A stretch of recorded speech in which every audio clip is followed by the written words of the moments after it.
How could something so perfect go from bad to bad so quickly? Beth has only been home from college for a week. She must be some kind of evil scientist if she could change the mood of so many people in such a short time. Just a few days ago, she was attending college with her childhood friend turned high school sweetheart Jim.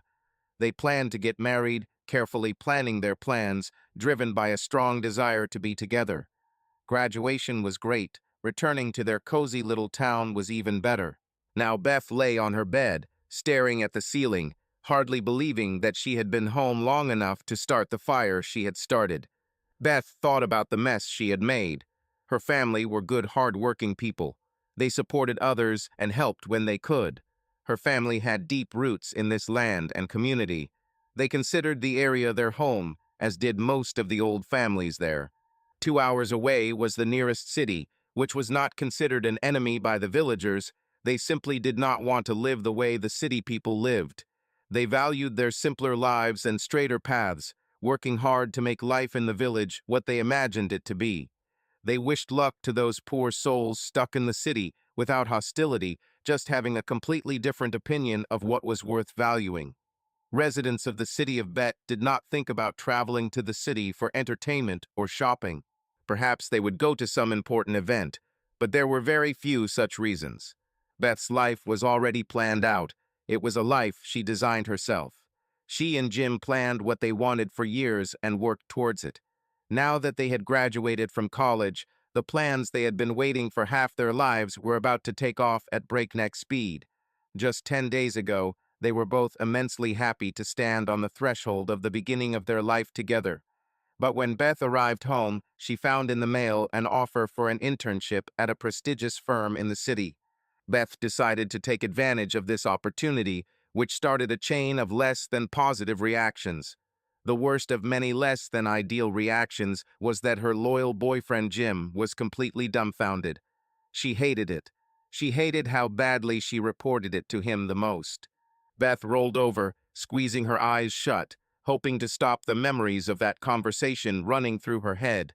She didn't know anyone in the city. God help her, she didn't like the city. She will be isolated there. Beth and her family talked to her about it at length. The problem was that all these conversations began with her announcing not only the internship offer, which impressed everyone, but also her decision to accept the offer, which stunned everyone to the point of wax paralysis. Everyone tried to explain what it would mean for her to go to the city now. Her list of objections was short, one sentence. She wanted it. Her family made a long, meaningful list that looked like it should have been written on a scroll. His accusations against the internship ranged from inconvenience to near crimes against humanity. She replied weakly, "It will look good on her resume," which shocked those who loved her as much as her decision to leave. Didn't she hear a word they said? They tried to understand, asking if she wanted to work in the city. She answered the same way she had all her life, no. They asked, "Don't you want to go back to our hometown? There are many opportunities here." She said yes in the most emphatic way, which made her family even more confused. While the internship offer was impressive, working there wouldn't really impress employers in the area. Living in their district and doing an internship in the city just didn't mix, especially since it ruined any immediate plans for her new life with Jim.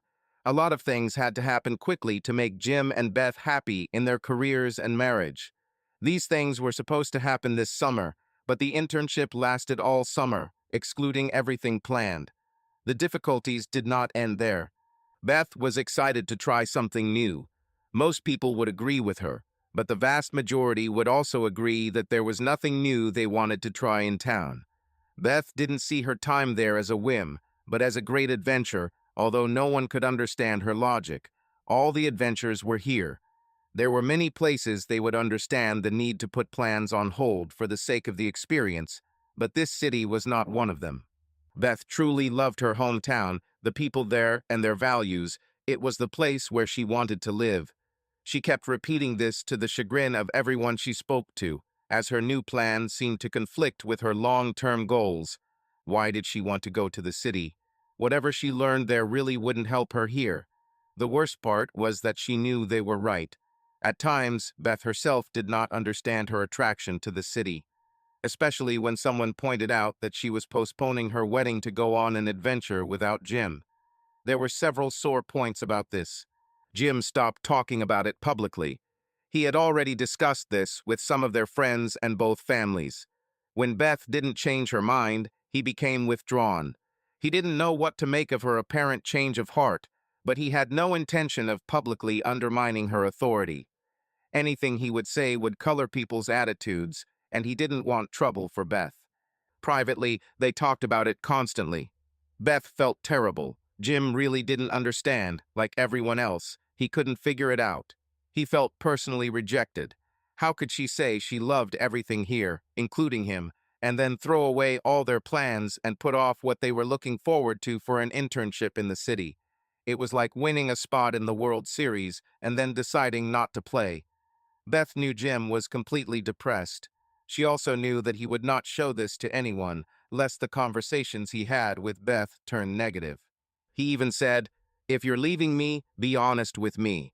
I still won't let them hurt you." Beth was amazed that he still protected her even though her actions hurt him. Oh, how she loved him. The scary thing was that even after assurances that she would never leave him, he wasn't sure. Not one iota. Beth lay awake at night, imagining herself surrounded by the good people she knew, living her career, being married to her lover, raising children, all in her beloved hometown. She wanted it all exactly this way, so why did she want to go? It wasn't for her resume. She will most likely end up working for a company where she knew the owner's children as friends and attended sleepovers at the owner's house as a child. Her insistence on an internship would not be impressive and would confuse them just like everyone else. Although she found it useful to compare different ways of working, she knew that none of it would rise to the level of what she was losing or causing Jim to lose. Beth was trying to figure it out again. The offer was an unexpected gift from a reputable company. The life she expected didn't have to start right away. If she was ever going to do something like that, now was the best time. What made her moan loudly was that Jim, too, had to live with the consequences of her decision. If she couldn't explain why she wanted the internship, she couldn't come close to explaining how she could hurt Jim, who didn't want it and didn't get anything out of it. It would seem that the most obvious reason for accepting the internship, and the most terrible one, was that Beth did not want to marry Jim. This is the reason that Jim himself considered the most plausible. She tried to explain, but without clear logic, the best available reason was still that Beth might have fallen out of love with Jim. And this led to the strangest turn of all. Not only did Beth not want to leave Jim, she wanted Jim to come with her. When everyone, including Jim, looked horrified by the proposal, she instead wanted him to come to her town every weekend. She assured him that she needed him and would practically worship him as soon as he arrived. Jim tried to explain to her as gently as possible that just because she was running wild and seemed irresponsible didn't mean he could do the same. After all, whether she returned to him or not, he had to establish himself in a work and social environment to begin his adult life. Jim worked hard to prepare his options for this summer. There were traditions in their area that might seem silly, but summer was a time when villagers mingled and social activity was at its peak. Young people proved their worth in the summer. Jim and his family worked for many years to prepare him for this time and excelled at it. Traveling into the city every weekend not only wasn't what Jim wanted, but it would have interfered with his own social internship. His internship was not a job or one position. It was a real test in which he had to be noticed and evaluated. It was a test of leadership. Summer sports leagues have been a district tradition. National sports were a distant thought. Every man, woman, and child was an avid summer league fan. The games were more than they seemed. All the businessmen and civic leaders attended, team captainships were coveted, and several captainships were offered to Jim. He planned a whirlwind tour in his first week back from college to determine which teams he would lead. This summer leadership test would determine who would offer him a job, and if he was successful, he could get a better position. This practice was not strange. It evolved from cooperative shed building, harvesting, and training camps into sports and coaching. The tests, now hidden as games, were apprenticeships in business. Not only would potential employers and everyone in the county be watching, but public opinion would also be on display, and productivity, problem-solving skills, leadership, group effectiveness, and leadership examples would be on display. It was a big deal. Yet Beth not only told Jim to abandon the marriage plans they had been making together for the summer, but also to abandon his personal plans, which would have affected his career. Each of these decisions would have been a significant change on their own, but Beth telling him she was going in a different direction instead of addressing the issue with him was the biggest departure of all. It was the only major decision Jim could remember where they didn't discuss everything together, deciding what was best for them as a couple. It was also the only time they disagreed on what was best for them as a couple. Jim's request to abandon his plans seemed almost like a deliberate doubling down on the chaos Beth had created. It seemed like an obvious and sinister explanation for this request. Not only did Beth fall out of love with Jim, she wanted to destroy him. Jim didn't dare add fuel to the fire by mentioning it publicly. Heartbroken, Beth knew that Jim was afraid that this terrible explanation was true, and that Beth simply hadn't realized it yet. And yet he continued to support her publicly, while trying privately to make sure she understood what she was actually doing and the impact it would have. For Beth, this was another example of Jim's heroism. He didn't give an ultimatum that she wouldn't go. He did not say that the engagement was broken. He tried to understand. What he didn't tell her was that she could ease all his fears by turning down the internship. Besides the detriment to his career proposals, Jim was not happy about having to travel into the city every weekend. There was nothing in the city that he wanted to do. Beth thought about his natural desires, inclinations, and talents. The answers made her close her eyes again. Jim was big, athletic, and in very good shape. He preferred to play sports rather than watch them. All the leagues and teams he participated in or followed were based in his hometown. Driving into town to see Beth would not only disrupt his exercise routine, it would eliminate it. Jim enjoyed spirited driving and motorcycle riding, which was better enjoyed on winding country roads than on a busy freeway or stoplight after stoplight. He liked to walk in the mountains and not wander through concrete gorges. The whole list was like this. Jim was made for wide open spaces and great outdoors. The city would be a suffocating prison for him. Traveling there every weekend would completely disrupt his lifestyle. Beth knew that Jim was worried that the very things he considered destructive were the very things she found tempting. This was an obstacle they needed to overcome, and they did not overcome it. Beth agreed with each on one aspect: her decision to go to town, postponing their plans and delaying their wedding, and asking Jim to ruin his future in order to see her every weekend was something she did to him. It felt like punishment, and she knew he didn't deserve it. Jim could step up and take over the captaincy of some of these teams this summer, putting himself in the spotlight for full review. Why didn't she plan to come home every weekend to watch Jim in his summer endeavors? After all, no one would benefit as much from his efforts as she would. Beth even enjoyed going to games and loved watching Jim. But she needed to do this, and she needed the reinforcement of his presence to cope. Without intention, this meant that Jim had to give up the captaincy, a goal he had been pursuing for years. Beth cringed. The victims seemed one-sided, against Jim. The fact that he didn't like her decision to go to town in the first place was salt in the wound. Beth could all too easily see that there really was no gain for Jim. At least not now, she told herself. She made a decision that everyone thought was bad. Jim's desire to be there added a significant penalty for him, thus aggravating both the problem and the sore spot. In her defense, Beth broached the subject with Jim. "Jim, I didn't count on all this impact on you. I know, as your friend and future wife, I should have. I want to apologize for all the confusion and ask you straight how you're doing. You relate to this." Jim was worried about this, as he had been since he found out about the internship.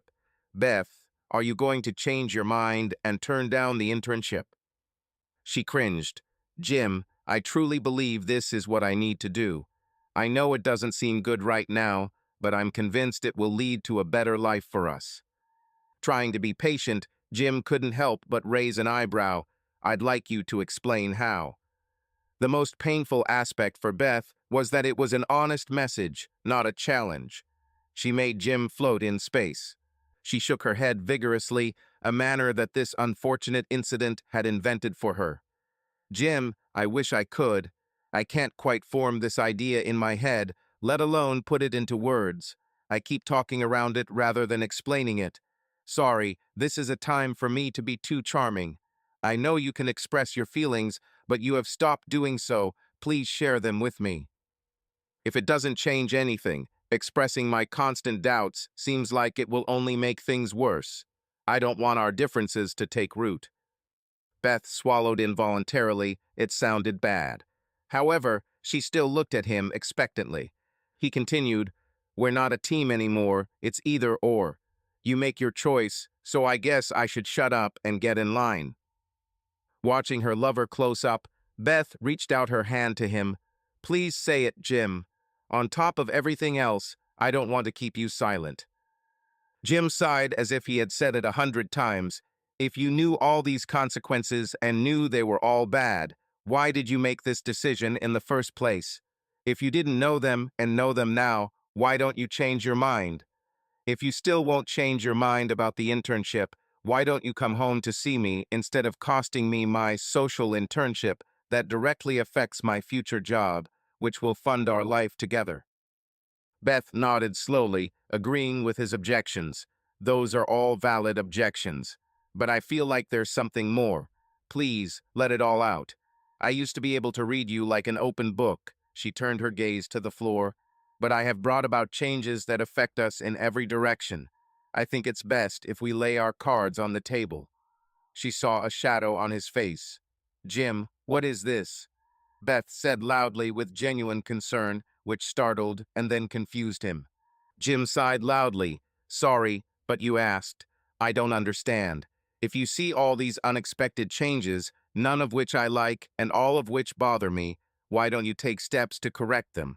If you see that you're doing something that bothers me, why do you keep doing it? It seems like you have animosity towards me. You mentioned laying your cards on the table. I wish you would. Is this a constant thought? That makes some sense out of this mess." Beth's head dropped. That was all the information she needed to consider. Beth was glad she asked, but she was stunned by how deeply it affected him. Jim saw her suffer, which in a strange way showed him that she still cared. "Jim, I hope that this internship will help me explain myself and clarify my thoughts. I don't go there just for business advice. I feel like I don't measure up to the standard. There's a lot about this journey that I don't like, and that's why I feel like I have to do this to face this feeling. Jim, I don't understand it all yet, but I can promise you that all I'm trying to do is be a better partner for you, Jim. You are the best part of me. I know it's causing chaos. I know it's disrupting our plans. If you're worried that we haven't made new plans, it's because I don't think we need to. We can't just put the ones on hold. We have." Jim's forehead wrinkled. "But Beth, you're going away. I don't even know if it's for 4 months or 6. You haven't told me if you'll accept their 2-month extension. And how will working in a worse position help us?" "Jim, work is work. They are very important, but I feel like I need to do this to be the partner you deserve. This seems much more important to me." Beth closed her eyes, grumbling in frustration. I know, I feel it too. This is nowhere near a good enough answer. My inability to give you a good enough answer is something I hope to change with this trip. I'll have a lot of time to think about it at night. But Jim, this is a test for me that I don't understand. I'm bitterly sorry that I did this test for you. I know this will sound contradictory, but I assure you that I don't have one leg behind me. Door, going on a trip. The last thing I want is to be separated from you for any time. I do this precisely because I want to be with you forever." Jim didn't say anything. Finally, Beth broke the silence. "Please, Jim, tell me what's on your mind."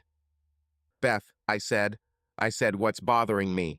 But you won't change that, and damn it, you created all this. So what should I do? Like I said before, we were a team. We planned everything together. Then this internship came along, and you said how it would be, and we haven't been we since. You say you don't have one foot out the door, but the first shot in this thing split us into Beth and Jim, which is for me. And there's one foot out the door. Now you want me to believe that this won't affect us in the long run when I can already see the catastrophic damage in the present. Yet you don't take any steps to stop the pain or problems. It's all on me. So, as I said, you make all the decisions for us now, and all I can do is believe in you and support you. Information. And it's clearly me so. Jim fell silent. Beth hugged him. I love you because you believe in me. I won't let you down. I love you, Jim, more than anything in this world.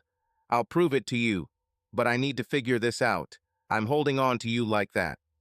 I'm as desperate as I am trying to figure this out. Beth said one more thing as she pressed her face into Jim's chest. I'm sorry for all the trouble and inconvenience I'm causing you. I'm truly sorry. Jim held her tightly. She reassured him of her devotion, which she was surprised he needed. She caused him a lot of trouble and didn't make any of it easier. She was going on a mysterious journey that he didn't find magical, and she was putting him in obvious discomfort because of it. It was as if she had pushed him into a river with a high waterfall. He asked her to pull him back. Instead, she pushed him further, where a fall was inevitable. Beth wondered if in Jim's mind she had simply said, "Have a nice trip." Beth's internship didn't really hurt anyone except her boyfriend, and it was a significant inconvenience for Jim. Another unpleasant aspect was the degree of inconvenience. Both their families considered this more than enough to not only rule out Beth's trip, but even her desire to go. This was no small matter.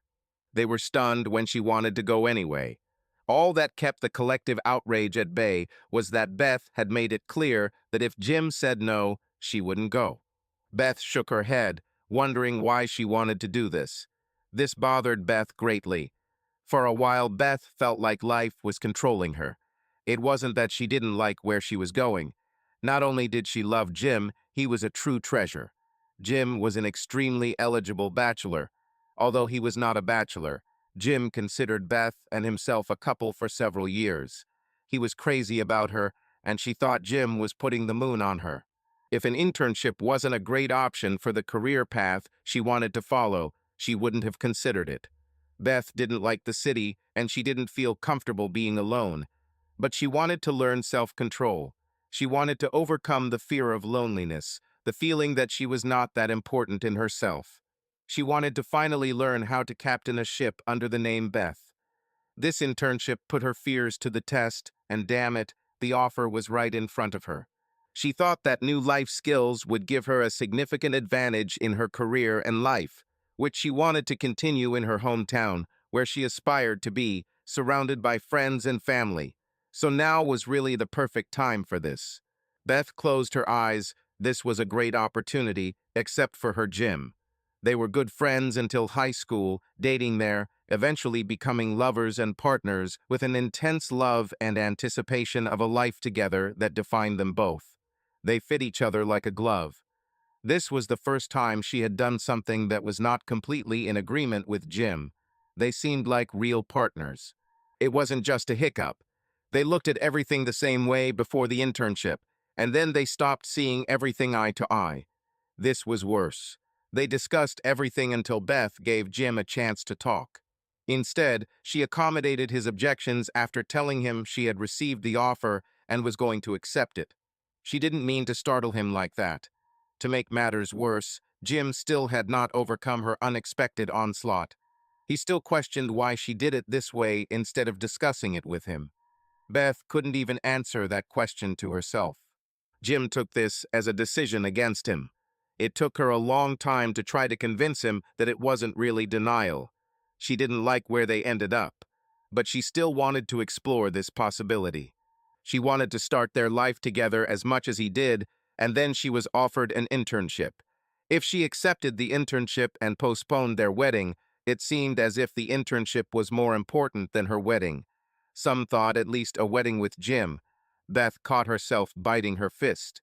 Jim could have kept part of their original plan and asked her to get married before she left for her internship. He didn't.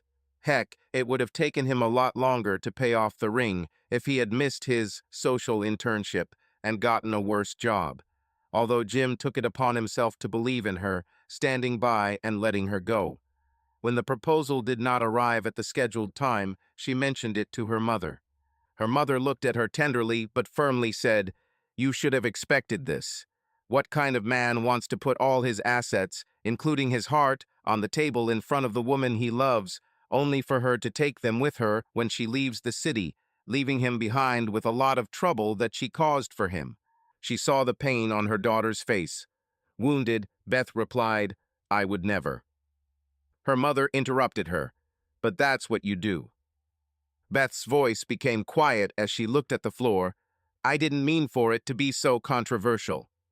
Beth could see that her mother didn't know what to think as she spoke to her in a comforting motherly tone. "Honey, you and Jim were like two peas in a pod. For years you were on the same page, and then this internship came along and you just decided to take it. Suddenly you told him that you were changing everything.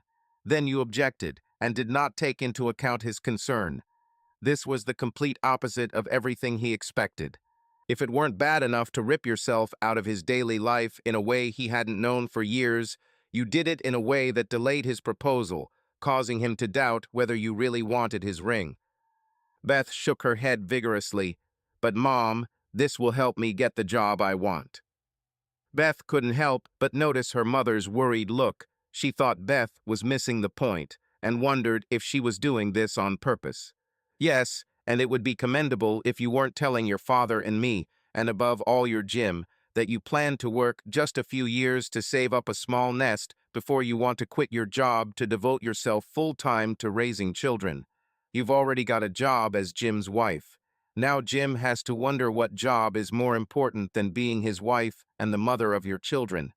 Most of his planned future is gone." Now Beth's mother was studying her, looking for signs of something hidden beneath the surface. She pursed her lips, narrowing her eyes, feigning a gesture of concern. "Your plan removes you from Jim's life at a time when you told him you would be together. Combined with the complete exclusion of him from your decision, you must understand that I am no longer sure where he is." Now Beth's mother's gaze became even more intense. "But, Beth," she sighed, "you also want him to give up his plans. I don't understand this at all, Elizabeth. You want your internship to help you get the job that you only want for a few years, but at the same time you are undermining activities that will help your future husband build a career that will support your family for the rest of his life. How does that make sense?" Beth felt sick, definitely tense, and completely unable to defend herself. She relied on honesty. "I need Jim, especially if I'm away. It's hard to go into the city. I can't cope without him. If all his weekends are taken, I'll be alone all the time." Beth's mother tried to console her while she looked at her daughter as if she had two heads. Beth felt her anxiety rising again. She was like a small boat in the sea with a rising wind. The boat was spinning and the waves were rising. She was losing control and didn't know what to do. She had nothing to cling to. She reminded herself that this was the feeling she wanted to destroy. And if she can do this, she will be a good wife for Jim. Her mother watched her struggle with her fears.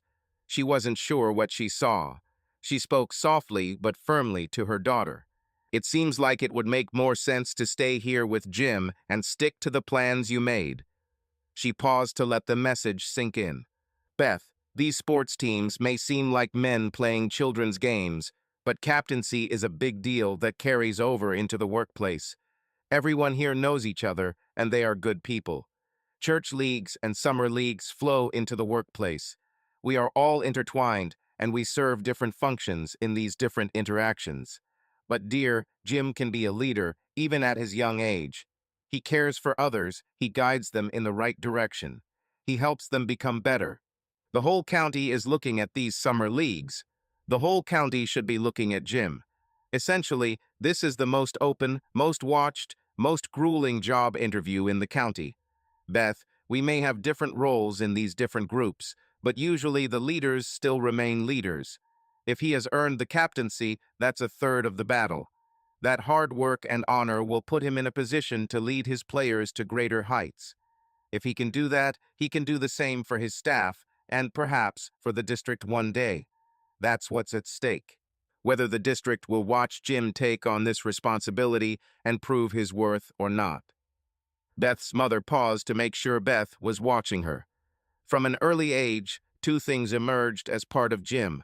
First, although he is physically large and strong, he is also considerate and empathic, but he doesn't indulge in weaknesses. He would not give a person with a drinking problem more alcohol to maintain his condition. Jim would have found real and significant help for him. Every community needs people like this. Jim has always been such a boy. Now the community is watching, and he is about to take on the mantle of a man with those same qualities. I don't know if he'll ever run for county commissioner, but one day he'll be a pillar of the community. And these stupid games are an expected step, his last apprenticeship, so to speak. Beth's mother spoke carefully about the next part. Beth, the second thing that came out about Jim was his constant concern, which grew into an intense love for you. What you have done is pit two of Jim's most defining qualities against each other. Don't you see it? Jim helps people. If you have a problem and you don't want to talk to your father or me, I'm sure you can tell Jim. There's no one he'd rather help than you. You've confused him by turning the hard ground beneath his feet into mud. He doesn't know how to help you because deep down, he's afraid that your problem is not wanting to be with him. Beth's eyes widened. Oh no, Mom, no. I love Jim, I swear, but I need to be his helper. Don't you understand? That's exactly the problem. I need to be stronger and better, more independent, because I need to be strong for Jim. When he's weak from helping others, he can't help the whole world, and then come home still needing to help me too. Beth's mother thought she had just heard an interesting revelation. She studied her daughter more closely, hoping to help change this terrible situation. Beth, turn that around. You made it so that Jim can help the whole world, but not the person he loves the most. It sounds like some kind of curse. He would love to help you. Beth was on the verge of tears. I just want to be strong for him. So strong that you move away? Doesn't it contradict your logic to be there when he needs help? Beth felt sick again. Beth, Jim should have been captain of these summer teams because it's a long tradition in our country. He worked hard, prepared himself for years to be chosen as captain. He has a good head on his shoulders, and people look to him as a leader. If he takes on this role, and if he behaves as his talents allow, this reputation will follow him to work. He will receive more and better job offers by the end of the summer and will be promoted faster, choosing better work groups. Life will be better and more interesting, and it will be more effective. There are no downsides. He has worked hard to earn this last public interview. If he does as well as his talents allow, he will be on his way to rapid advancement and help keep this county a prosperous place to live. But if he fails to take advantage of this opportunity, not only will he throw all his hard work into the wind, but his career path will change. The position he was supposed to take will go to the captain who will prove his worth this summer. Jim's path will be much more winding and difficult. He will be placed where he fits rather than where his skills can best be used to achieve the greatest results. He will not be in a position to use his natural talents as well as he could because someone else won a more direct path. He will have to fight much harder to climb the ladder, and he may always be inconsistent with his assignments. None of this will help your family. Frankly, the damage seems to far outweigh any benefit from your internship.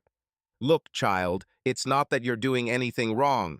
We're proud that you received this offer, but accepting it seems contrary to everything we've ever heard from you, and that's what's worrying us. People, they're not sure what you want now. You too, Mom? Honestly, yes. I might have been convinced about your internship if you hadn't insisted that Jim essentially give up his. And that's who you need to worry about, Jim. He sees how everything in his life is falling apart. He has spent his entire life up to this point striving to achieve the following 3 milestones. Becoming a captain, which should lead to getting a good job that will make him a good provider for you. He has reached the point where everything begins to pay off. Now this was previously fixed. The point is moving. Everything is at risk. Community, work, love, you. He is about to get everything after years of effort. And it is not only his own sense of pride and achievement that is at stake. It's all because of you, dear. Nothing is more important to Jim than you. Don't you see, Beth? It seems like you don't want any of the things you planned together anymore. You're leaving him behind when you go to town. He's scared, figuratively and literally. He should be worried that you don't want him anymore. Oh, Mom, I'm sure you've already realized that you put off his proposal. He talked to your father and me. He had a plan to propose marriage to you. He let him go. He hopes that he will have another chance to ask you in the future. Then, what's most important to him is up in the air, all because of the internship. It doesn't add up for a lot of us, especially Jim. And you're only worrying about it now. Why didn't you see this life-changing trajectory months ago? Brothers and probably ties Jim in knots.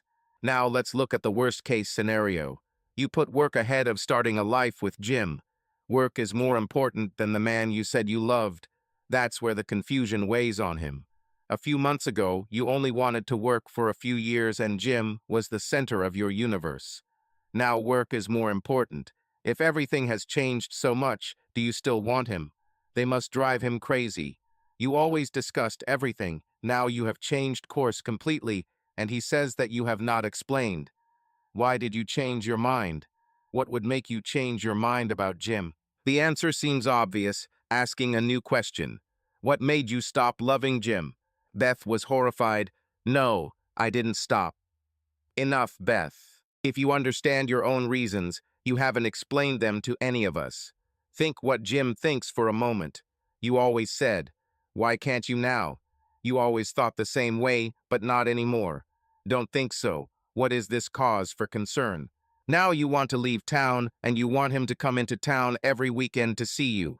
It will cost him all those events where people would like to watch and evaluate him. He will lose the advantage that he has earned and deserved.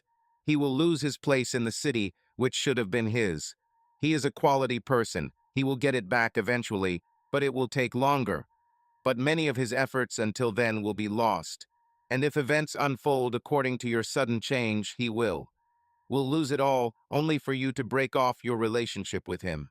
Where will he end up then, sitting on the sidelines of his own life, which should have been? Oh, Mom, I didn't think about that. I know it's late in the game, Beth, but what about an internship? But Mom, if I was ever going to do this. Her mother frowned. I know, Beth, but no one can understand why you even want this. Don't get me wrong, a lot of people like to work in cities, but we have a different way here, and you were raised our way. You always have. Spoke that you like our path and agree with it. Now it seems like you're rejecting it all. Don't you think it's weird enough to worry about? Tears streamed down Beth's face. I don't reject it, I love it, but I don't feel like I deserve it, especially Jim. He's the most eligible young man around, but he's not available because he wants me. I don't feel like I deserve it. I don't feel like I fit in. I feel like I have to face my inadequacy. I have to go to the city and be alone most of the time. I don't do it because I want to, but because I don't want to. Scares me in many ways, but I have to earn it. I don't want to lose him, but I don't want to burden him with a dead weight that will hold him back. Oh, Mom, don't you understand? Her mother came up to her and hugged her. I think I'm starting to understand. Forgive me for being so hard on you. You needed to focus. I knew you could handle it. That should tell you something about your resilience, Beth. Where did this idea about inadequacy come from? Mom, Beth wiped her eyes with the back of her hand. I'm not criticizing Jim. He has great ideas, but over the last 2 years he has become a great leader. I'm very proud of that, but just as he became a great leader, I became a perfect follower. I think his ideas are better organized than mine, even when we think the same way. I find myself getting lazy just letting him think and me following him. He wants more than a puppy. He will be busy, and so will he. Deserves to have an ally. Soon I will become nothing more than someone who brings the newspaper and slippers. Mom, I am afraid that Jim will not put up with this. He will get bored. I have never been like this before, and he expects and needs more. He didn't notice how lazy I became because I was so focused. Mom, it was extremely difficult for me to get my confidence back. It comes with an overwhelming fear that I can't be the one who he needs. I think I'm going crazy. Mom, that's all I could think about it. You focused me. Now I feel a little better now that some of this has crystallized. Her mother looked concerned. Okay, Beth, I understand what you said. I'd say it's exaggerated, except for the part about the overwhelming fear. It's something that needs to be overcome. Meanwhile, you're pushing him away. I don't want that, Mom. If he says I can't go, I'll give in. So far, the most he's said is that he doesn't want me to go, but that implies that I'm walking on a tightrope. Beth's mother caressed her hair as she hugged her. I don't trust manipulating words around the person you love. You're afraid to tell him what we just discussed because he'll think the best thing to do is tell you not to go, and you will obey obediently.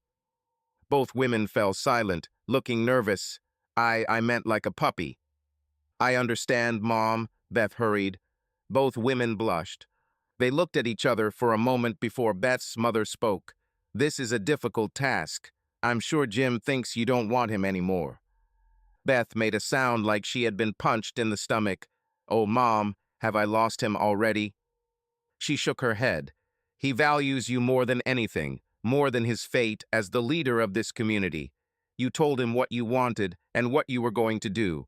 He replied that he did everything he could to help you, even if he doesn't understand, and is afraid that you will leave him anyway. Beth, I was strict with you because I hoped there was still time to correct what most of us consider a mistake. However, what you just said puts the situation in a different light. You need to know that this week Jim went around the players and coaches and told them that you should take advantage of this great opportunity.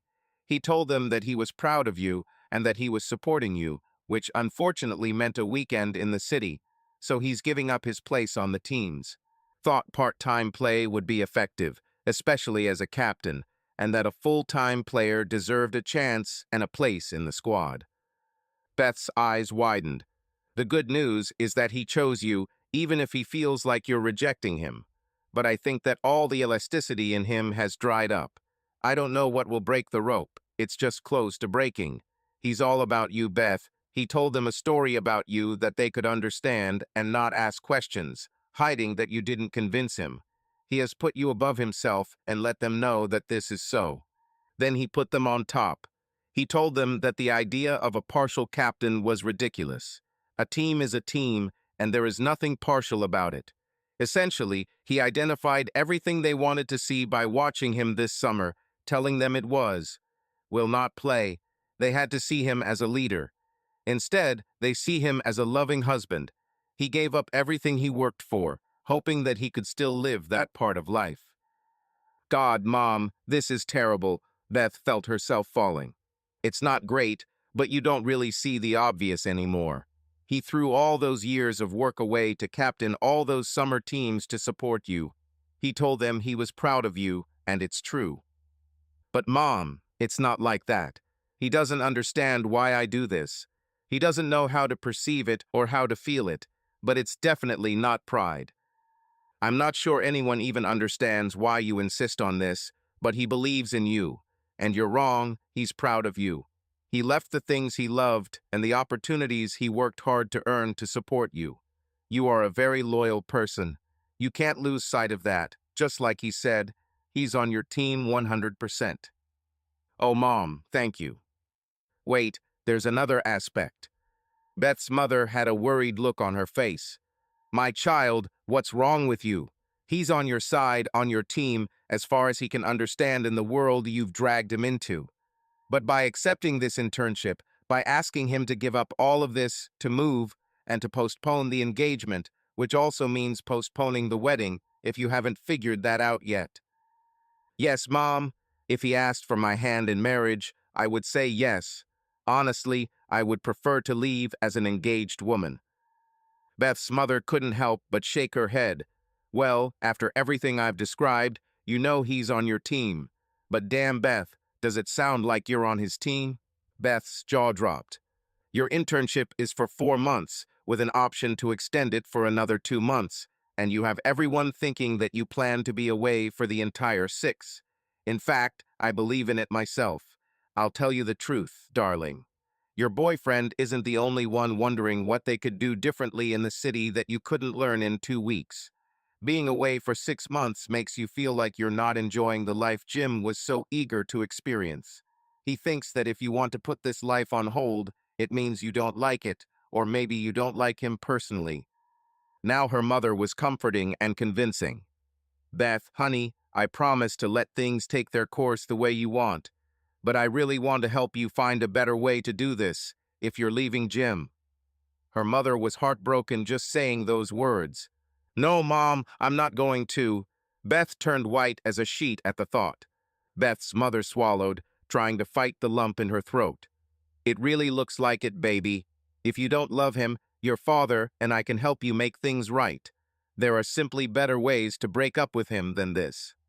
She paused, not wanting to ask the question, really, Beth, are you trying to push him away? Beth fell out of her chair, her face frozen in complete horror. She covered her face with her hands to hide from the terrible picture painted by her mother. Her mother immediately rushed to Beth, hugging her tightly. Beth said breathlessly, "Was I really that bad? I love him. I swear I love him. Something may be wrong, but it's with me, not with him. I really think about him more than myself, Mom. That's why I have to leave. I have to earn it. I must." Hush, hush, Beth. Hush, hush.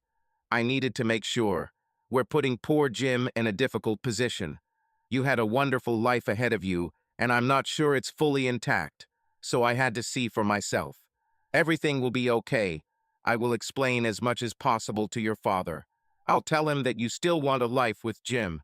Beth, I know this is hard for you, but you just have to make Jim understand this before you leave. Because no matter how hard he tries, he thinks you're leaving him. Beth felt a different kind of terror. Then why does he give up everything? Because he loves you. And he doesn't see that I'm turning down the internship. He thinks that I only take and don't give anything. She felt bad. Her mother hugged her. If you can't tell him that it's all about earning him, you have to convince him that you love him and will never leave him, even if you go away for a short time. You take his fate and his pride with you. If you can't convince him that you're his forever before you leave, you'll come back and find Jim an empty shell. But that's not all, Beth. In the end, another girl finally convinces him to let her heal his broken heart. Of course, she'll think she's the luckiest girl around when she does it, and she won't be wrong. 14.5 weeks internship. Beth wrapped herself tightly in the extra blanket. She wasn't sure if she was doing this for protection or to protect the world from her, because she saw herself as infected. It wasn't cold, but despite the blanket, she was shivering. She was sitting on the sofa in the open kitchen living room of her apartment. She looked at the ceiling, then at the wall. She saw neither one nor the other. Beth was plunged into waves of thoughts and emotions. They threw her like a small boat near sharp rocks. Sex without love is a completely new concept for me, and something I would never do. But I do it, and I have to stop before it becomes something more. The only thing I can imagine worse than what I did was doing it with feelings for someone other than Jim. Everything I did that was not a part of me just confirmed that I wanted to be me, and not the person who does what I do. Beth put her head in her hands. This was the position she was in when Marcus, fully dressed, came out of her bedroom. As usual, he was unperturbed and walked into the kitchen, opened the refrigerator, and took out the eggs, ready to cook. She didn't dare look up at him. It was obvious that he knew her kitchen as well as her bedroom. He had been coming here regularly as a friend for a month now. Things have changed a lot in the last 10 days. When he stood up after taking the frying pan out of the bottom cabinet, he finally saw it. He immediately put the pan down and said, "Wow, honey, what's going on?" It felt like it took her forever to look at him again. "Marcus, what am I doing?" Confused, although suddenly aware that he was not on the same wavelength, he cheerfully replied, "It looks like your head is in your hands because it holds the weight of the whole world." So obvious, right? Yes, he studied her for a moment before deciding to put the eggs back in the refrigerator and start the coffee maker to make 2 large cups. He asked, "What happened, honey?" Beth shook her head in confusion. Marcus, you are one of the easiest people to talk to I have ever met. This is because most things just roll off your shoulders. You agree with a lot of things, a lot more things than I've ever agreed with in the past. Way more things than my parents or boyfriend would ever agree to. Before you say anything about it, what they've done and paid for the hard decisions in life to try to become better people is part of what I really like and admire about them. Marcus could see in her eyes that they would not be happy with him. He nodded. There were probably a few reasons why they wouldn't approve of him, the main one being what happened in Beth's bedroom last night. She laughed hoarsely. Work drives me crazy, although I find refuge there while completing my tasks. This is one of the few places where I find ouch. This is also the reason why I came here. This decision created problems that are still not resolved and which have now become a death spiral. Beth's eyes told several stories. She was ashamed. She was ashamed. She felt bad for hitting him with it. And she was just sorry. No, she was sad. It's not just about you, but most of the spiral is centered around you. Beth stared at Marcus without blinking for too long. She liked him, but how did this happen? Beth broke the silence, saying, "There are obvious differences that I cannot explain myself. Differences that my parents won't let me just say, he was just a nice guy I met, and leave it at that. In fact, under such circumstances, they would never allow me to say something like that and leave it. Marcus, the differences you might notice first are not the main ones, even for my parents, which basically sums up the chaos in my head, except I know there must be something more." Marcus knew to remain silent. Beth had not said enough for him to approach the problem, although he thought he knew what it was. He let Beth lead. He found her to be a gentle soul. He liked her and honestly wanted to protect the poor girl. She had seemed on the verge of tears since he met her almost 4 months ago at work. He found a way to make her smile and then laugh. They became friends, and then she said, "You know, I have a boyfriend." He nodded. He smiled. Yes, that was the main question, he thought. He replied, "You made that clear." He didn't say it harshly. He simply accepted the fact and waited for her to continue. Beth cringed. "But of course it doesn't bother you because you're here, and because you just spent the night." Her head fell back into her hands as she tried her best not to cry. "And this isn't the first time you've been here." Marcus wanted to sit closer to her and hug her to protect her from this pain. Something told him that this would be the wrong move. "Marcus, I've always been a good girl. I am not against that. Maybe I need to realize that maybe I was like that. But this doesn't seem right. I liked who I was. I just wanted to be even more like that girl. Similar to that girl, but stronger in her abilities and beliefs. I am proud of my decision to face my fears by accepting this internship. I'm proud of my boyfriend for coming here to see me."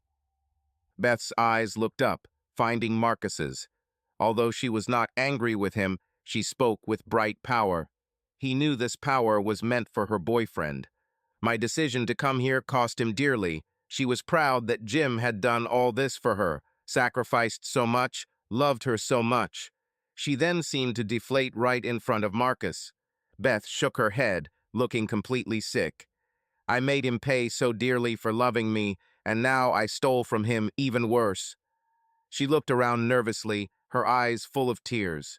Accepting this internship was something that no one understood. They still don't understand. They certainly won't understand anything about you. And Marcus, you have to understand that I don't understand this either. She focused on him. "Marcus, it's not the difference in your appearance, it's the difference in your very existence. You could look like anything. You could look like Thor. The thing is, I'm not promiscuous. I've kissed several guys, but I've only been with one. Jim. I promised Jim. I made this promise because that's what I wanted." Now she was in a panic. "Oh, Marcus, what should I do? I don't think I'm promiscuous anymore. But we were together. You're only the second man I've ever been with. Marcus, I pray there will never be a third. But Marcus, I didn't want the second one. I can barely say it. I'll never be able to say that I'm all and only Jim again. I can't believe what I did to him, and he didn't do anything wrong. He changed everything for me, although he never understood why the changes happened. He doesn't understand why I came here. He thought I was rejecting him. I couldn't explain to him that this was not so.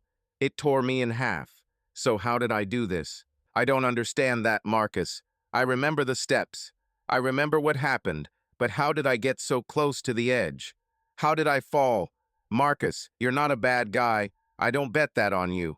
I know it's all on me, but please be my friend a little longer and understand. I betrayed the man I love. I betrayed the values and upbringing of my parents. I betrayed myself. I keep my promises and promised my loyalty. It's the biggest promise, so how did I break it out of all the promises? The coffee maker was now pouring their cups of the magical black elixir into mugs on the countertop behind him. Marcus looked at her and the coffee maker with concern.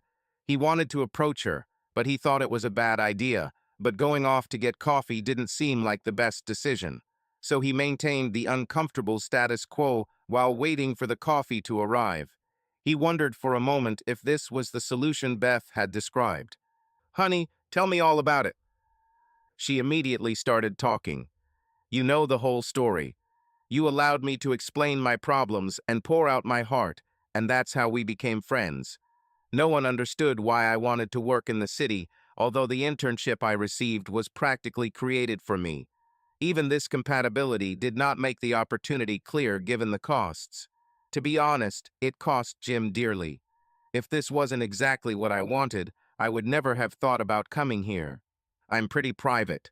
There are only a few people that I allow to see me deep inside. I confused and even offended the very people by making the decision to come here. And I asked my boyfriend, who is supposed to be my fiancé, to make huge sacrifices to support my decision to accept this internship. I didn't give up much other than getting serious about my life with Jim and getting engaged. Now I see that I didn't think so then, which also paints me in a bad light. My boyfriend made these sacrifices. He comes here almost every weekend. I need every moment I spend with him, but for him it's different. He hates this place. He feels like he's in prison here. He hates cameras watching him everywhere. He loves his freedom and feels that it is humiliated here. He's constantly on edge for other reasons. He expects me to either say that I will stay here forever or that I will leave him forever. He's sure the two ads are related, he just doesn't know where I'll start. Before and after work, I get nervous. It used to happen at lunchtime, too. I hope I hit it. Beth shook her head for the millionth time since she got the internship offer. Marcus replied, trying to keep his usually cheerful mood to a minimum. "Not really. You looked like a scared rabbit. You didn't seem arrogant or better than others. And that was good. I mean, given the choice between extremes, I think you went in the right direction." See, Marcus, you're straight to the point. This is one of several traits that are very similar to Jim. I thought a lot about him, and you are similar in many important aspects, and I think that explains why we got along so well. You are open and available. You are so calm and so easy to talk to. But Marcus, you are also willing to let a lot of things pass by, a lot of things that I would never agree with. Beth looked completely miserable again, but somehow I still agreed. Marcus laughed. "Are you calling me a libertine, an unscrupulous person, or a stalker?" He laughed at his own statements. Beth's eyes lit up, although she still looked sick. "That's it. See how you deal with it. People I know would be so horrified by the prospect of hearing such statements directed at them that their lives would immediately stop in order to deal with this emergency. You just let it pass by." Marcus shrugged, giving Beth the opportunity to continue her thoughts. She took him up on his offer. "Back on topic, I think most people would try to put this." Beth made gestures indicating the two of them in her apartment, "into one of those categories you mentioned, although it doesn't really fit into either of them. I'm trying to figure out what category this fits into because I'm desperately trying to figure it out myself. I'm completely lost at what I did." She nodded towards the open bedroom door to clarify her topic. The bed was partially visible, the rumpled sheets making her moan in guilt. Beth gathered her courage. "That's what I mean. You know, I have a boyfriend, and although we haven't discussed it, I think you're probably assuming that I'm having sex with him. Beth cursed, quietly saying the word too. Marcus nodded generously, respecting her suffering. Beth's lips pressed into a straight line before she said, "You can be generous because you're not worried about Jim, because you're already enjoying his exclusive privileges. You already have access to his most valuable treasure. It's all extra for you. But I stole what I promised exclusively to him in a sacred and serious oath, and shared it with you as an almost unnecessary act. On top of that, having discovered how I betrayed the best person I've ever met, I have another huge question that I can't answer. I've never had casual sex. I could never say, it's just sex, and I never wanted it. Marcus, I don't do that. How did I become the girl who did this?" Marcus' lips pursed. Was she really expecting an answer? Damn it, he wanted to hide behind a big mug of coffee. Thank God she kept talking. "Marcus, I'm a lucky girl. I've had all sorts of activities. Some were just tough and dirty. But always, even if it might have been otherwise humiliating, Jim always loved me with all his heart. So no matter how dirty it was never humiliating. How did I sell it?" Marcus understood. Not knowing where Beth would go next, he almost whispered, "Yes." "Marcus, I didn't ask you, and I don't particularly want to know where you spent your previous weekend. Thinking about it for the first time now, you must also be sleeping with someone else." Beth shook her head again bitterly. Marcus looked away, his pained gaze at the coffee maker telling the story. "What does this mean for us?" he asked. Beth thought and smiled. "Nothing." Her smile became brighter. She looked significantly relieved. Marcus felt that something had changed, but he didn't know what. "Marcus, I think you're a great guy, and I think we have, and hope we will have, a strong friendship. But understand, I am completely confused by the physical relationship that developed because I never wanted or expected it. I'm a girl who would never think of having two lovers, much less at the same time." Marcus looked very confused. He stopped making coffee for a moment. "I guess you'll have to explain this to me." He knew Beth had a boyfriend and Marcus had just spent the night at her place. So what did she mean? His eyes widened at her expression. Beth almost died laughing, albeit sadly. "Oh, I'm sure I see a lover as someone you have sex with, but also usually someone you don't intend to commit to for life. For example, you are not going to move in with the women you spend your weekends with. You don't want to grow old with them. You're not going to have children with them. You're not going to be at their bedside when they have a heart attack or cancer. Excuse me, but part of your laxity is that you don't make strong commitments. You love seeing these women, you get comfort from them, and you give it back. They do something that turns you on, you lust after them, maybe even care about them in some way. But from what I've seen, you have no emotional attachment to anyone." Beth thought a little more, then added, "And the term lover often has a certain hidden illicit aspect to it." Marcus smiled. "Okay, so I guess what you're saying is that I'm your lover." He stopped when he saw how his words made Beth turn pale. "Let me go back. Why don't you explain what you're telling me?" He tried not to look too confused. He risked a long glance at the coffee mugs. They were full. They were hot. And they called, wanting to help him make sense of everything Beth was throwing at him, if only he would pay attention. Beth said, "I'll try to keep this conversation short. I hope you can understand between the lines." Beth blushed, knowing both the expression and the fact that Marcus had done just that over the weekend. "If you don't understand what I'm saying, you'll have to ask. I'm willing to spend as much time as necessary to explain everything correctly, but we can't repeat this conversation again." Beth took some time to recover. Marcus knew she was going to start the point again. Beth looked at him, now slightly green. "Although you just spent the night," she sighed unhappily, "and we definitely pleased each other." She winced, her voice filled with shame. "You brought me a lot." She sat staring at the floor for too long. "We became very close very quickly, which I don't understand either. How did you go from being the friendly face and warm person I interacted with at work to being in my bed being my lover?" She shook her head for the 100th time. Everything was so fast, it felt like sex was just one step behind meeting you outside of work. Jim told me before he left 2 weeks ago that he wouldn't be able to come next weekend. At the beginning of the week, you came again, as you sometimes do, nothing unusual. We ate a little dinner or dessert and watched a show or movie on TV, and that was it. Nothing special, friends are like friends, but we started kissing. 2 days later, you came again, and we indulged even more. On Saturday, I closed my mind. I think I've done that since we started kissing. You took me in the morning, and I kept my distance after that, but we stayed close. That night, you were still here. We went back to bed, and, damn it, we did it again. I'm sorry if I offended you, it's hard to believe. And here we are today, Sunday morning. I spent half the night unable to think about anything else. We went from friendship to sex in 5 days. Beth was angry with herself. I knew that weekend that Jim couldn't come. In some ways, I'm getting weaker every week, and I needed emotional reassurance. I don't know how it got this far. It's like my brain has turned off. I wanted to be protected. I felt out of place, so alone, and I created this situation myself.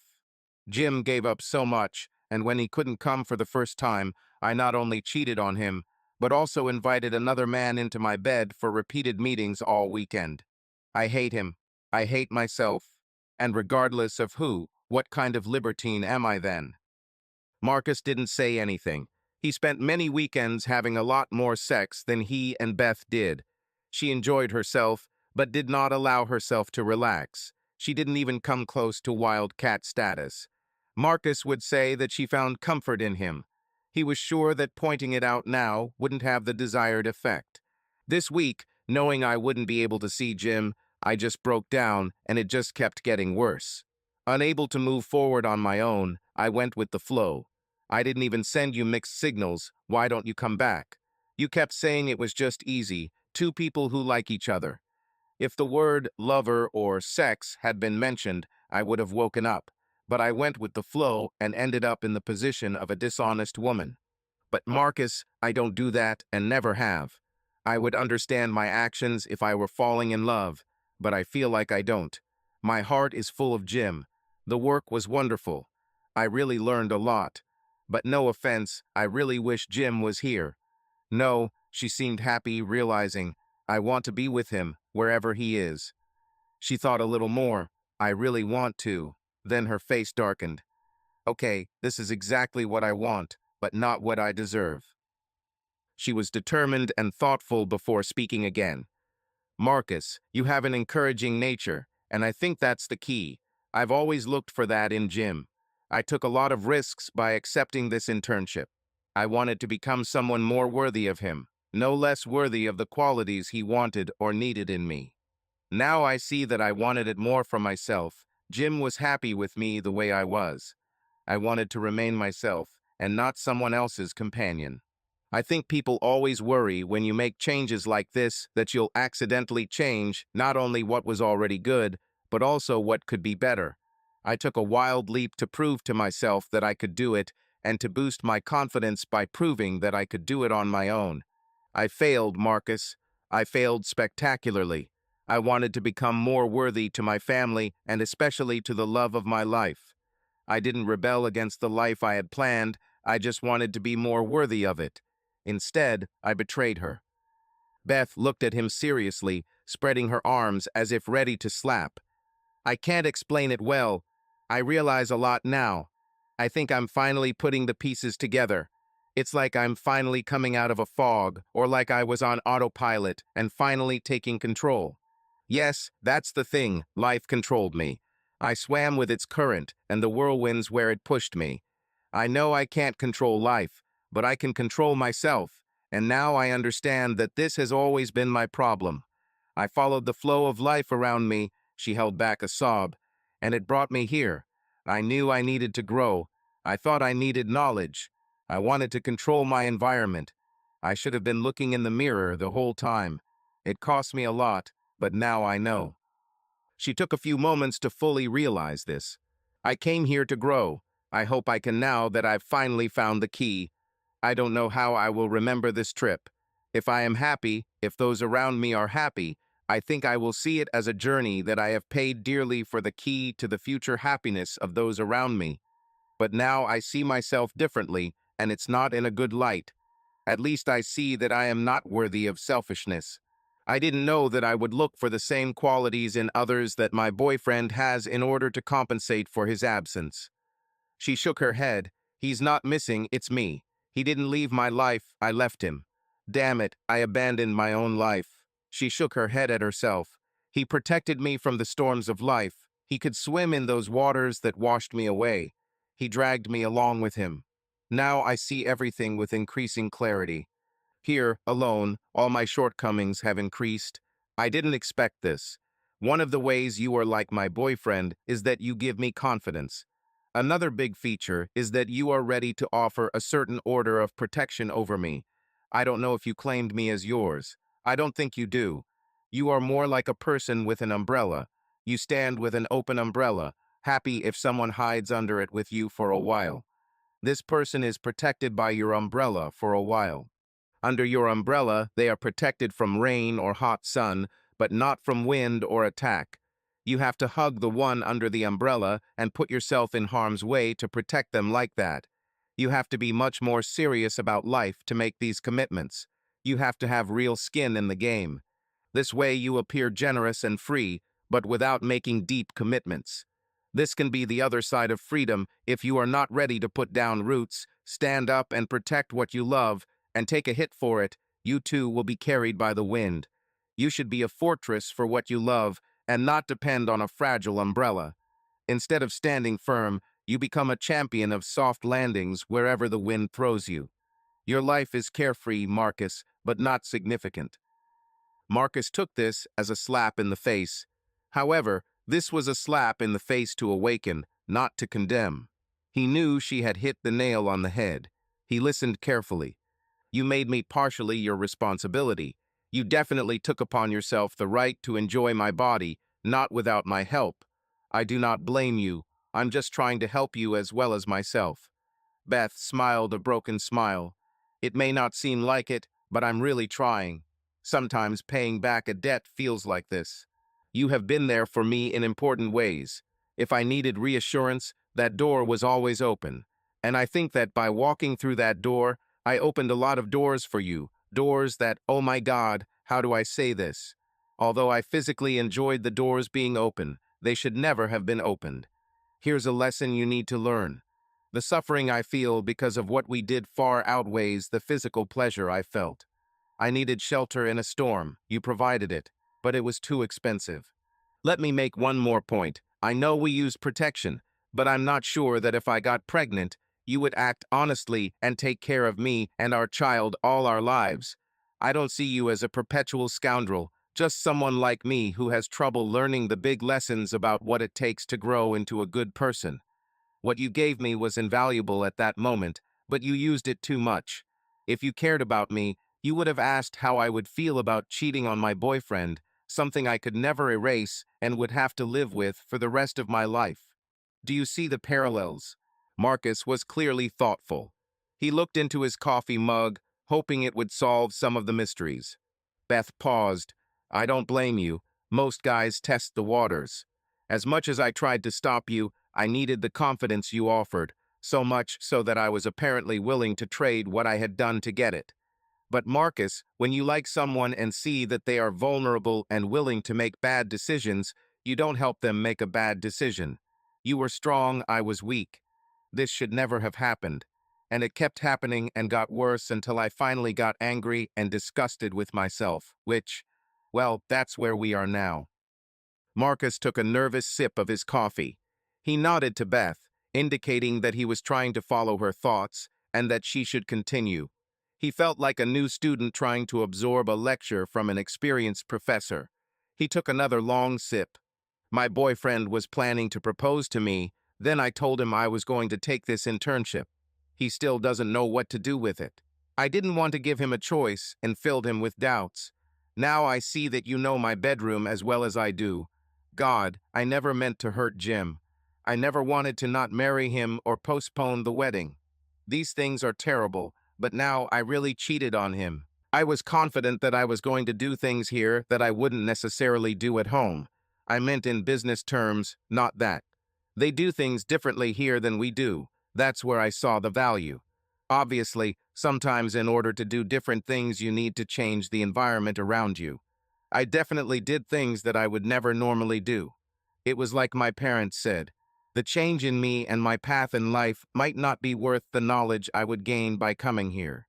How did they know this without making big mistakes like I did?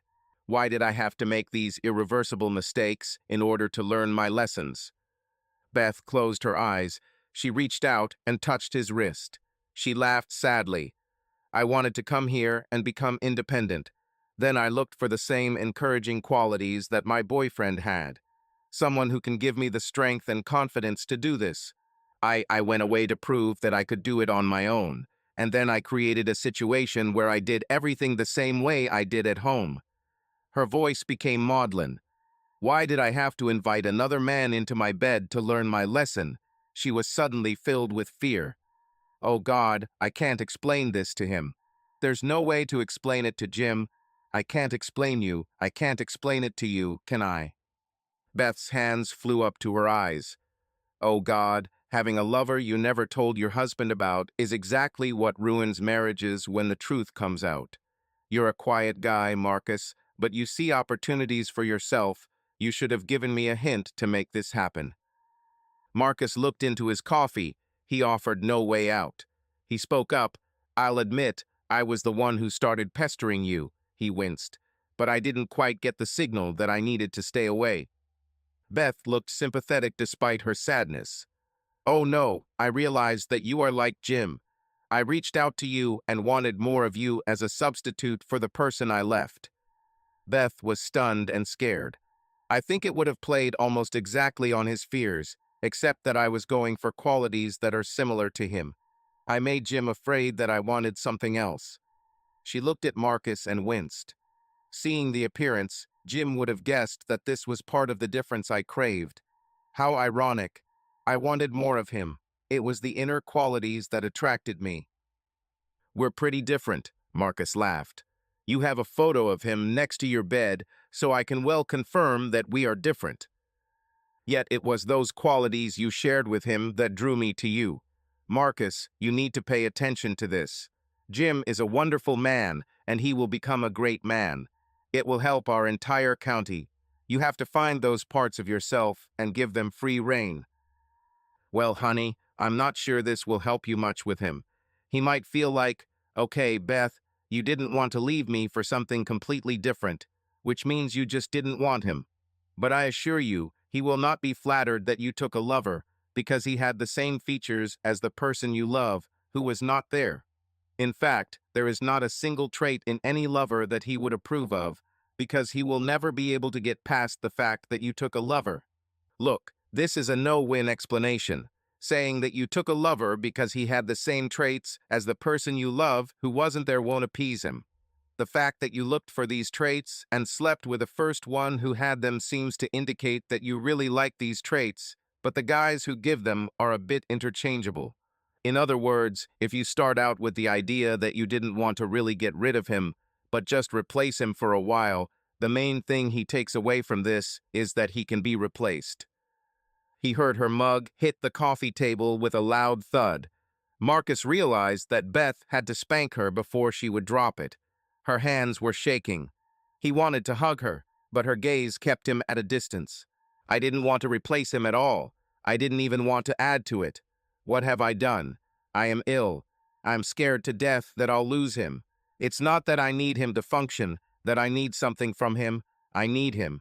I came here to become more worthy of him. I felt very vulnerable. I was hoping it was a cure.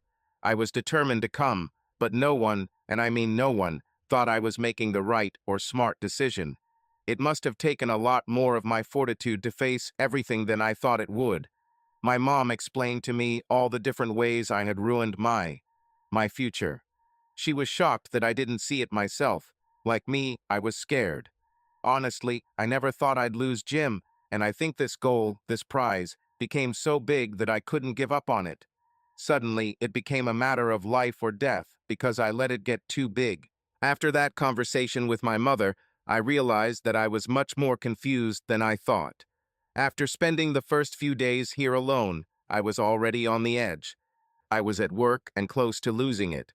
It seemed that a lifeline had been thrown. You. These were some of the qualities I needed in Jim, and I needed them more than ever. I saw something of him in you. It seemed like a miracle. Without knowing you, most people will just look at the physical differences. Jim is very muscular. You are very well built. He is a gifted athlete. You're taller. Your skin couldn't be more different. But your eyes are happy and kind. Jim's eyes are wise and knowing, and ever since I made this decision, there is always a little pain in his eyes that he can't hide from me. I think in the beginning, although I was attracted to the internal similarities, all the physical differences were exciting, simply because they were different. This is the main topic. I was happy to see something different, and I guess, try something different. It's not that people at home are narrow-minded. Indeed, that is not the point. But they had all spent time in the city and experienced the difference enough to know without a doubt that it was not for them. To their credit, they also know that people from here will feel right at home. Each to his own, you know. For me, it's always been rumors, not experiences, which could be the root of my breakup. Each of them has experienced something different, and therefore they know the value of what they have. For them, the idea that they want to experience something new is nonsense. I took everything I ever wanted with me when I left home for college. Jim and I went together. I've never had anything else.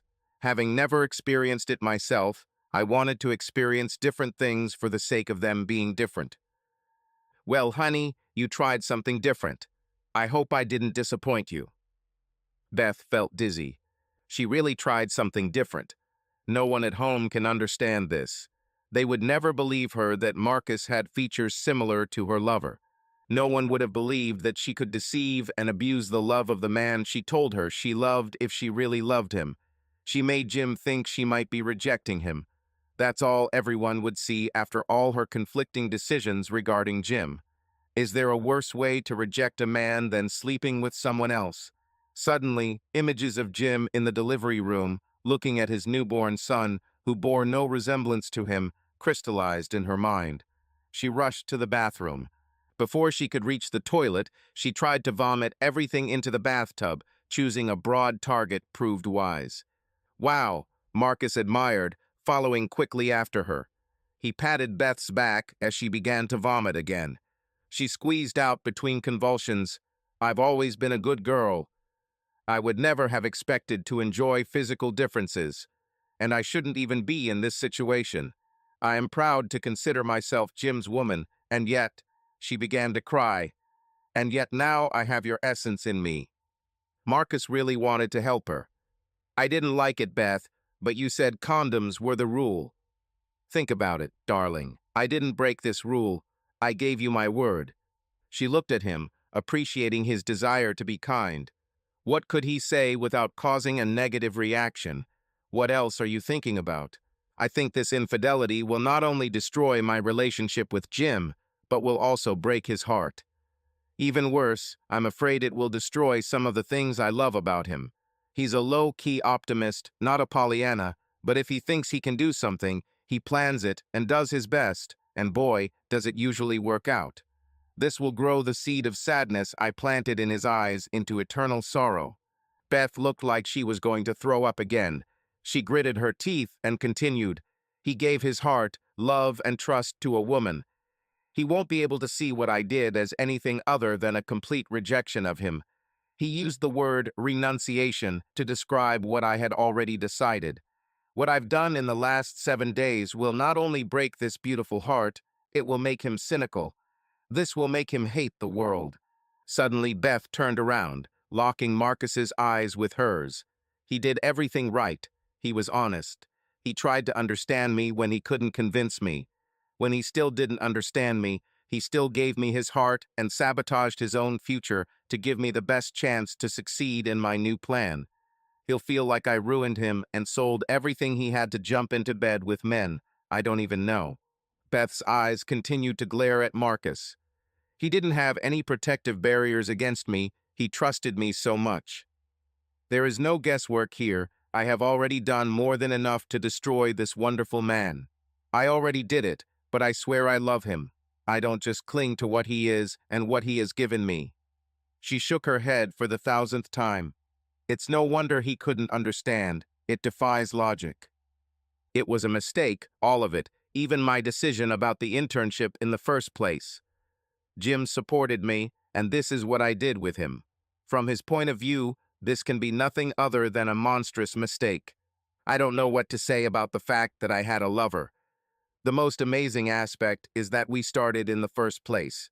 I like you a lot, which you obviously noticed, although don't be offended, but not enough to take you as a lover. Of course, you are easy to be around and to love. Beth squeezed the handle of the bathtub again, afraid that she would again add to its fetid contents.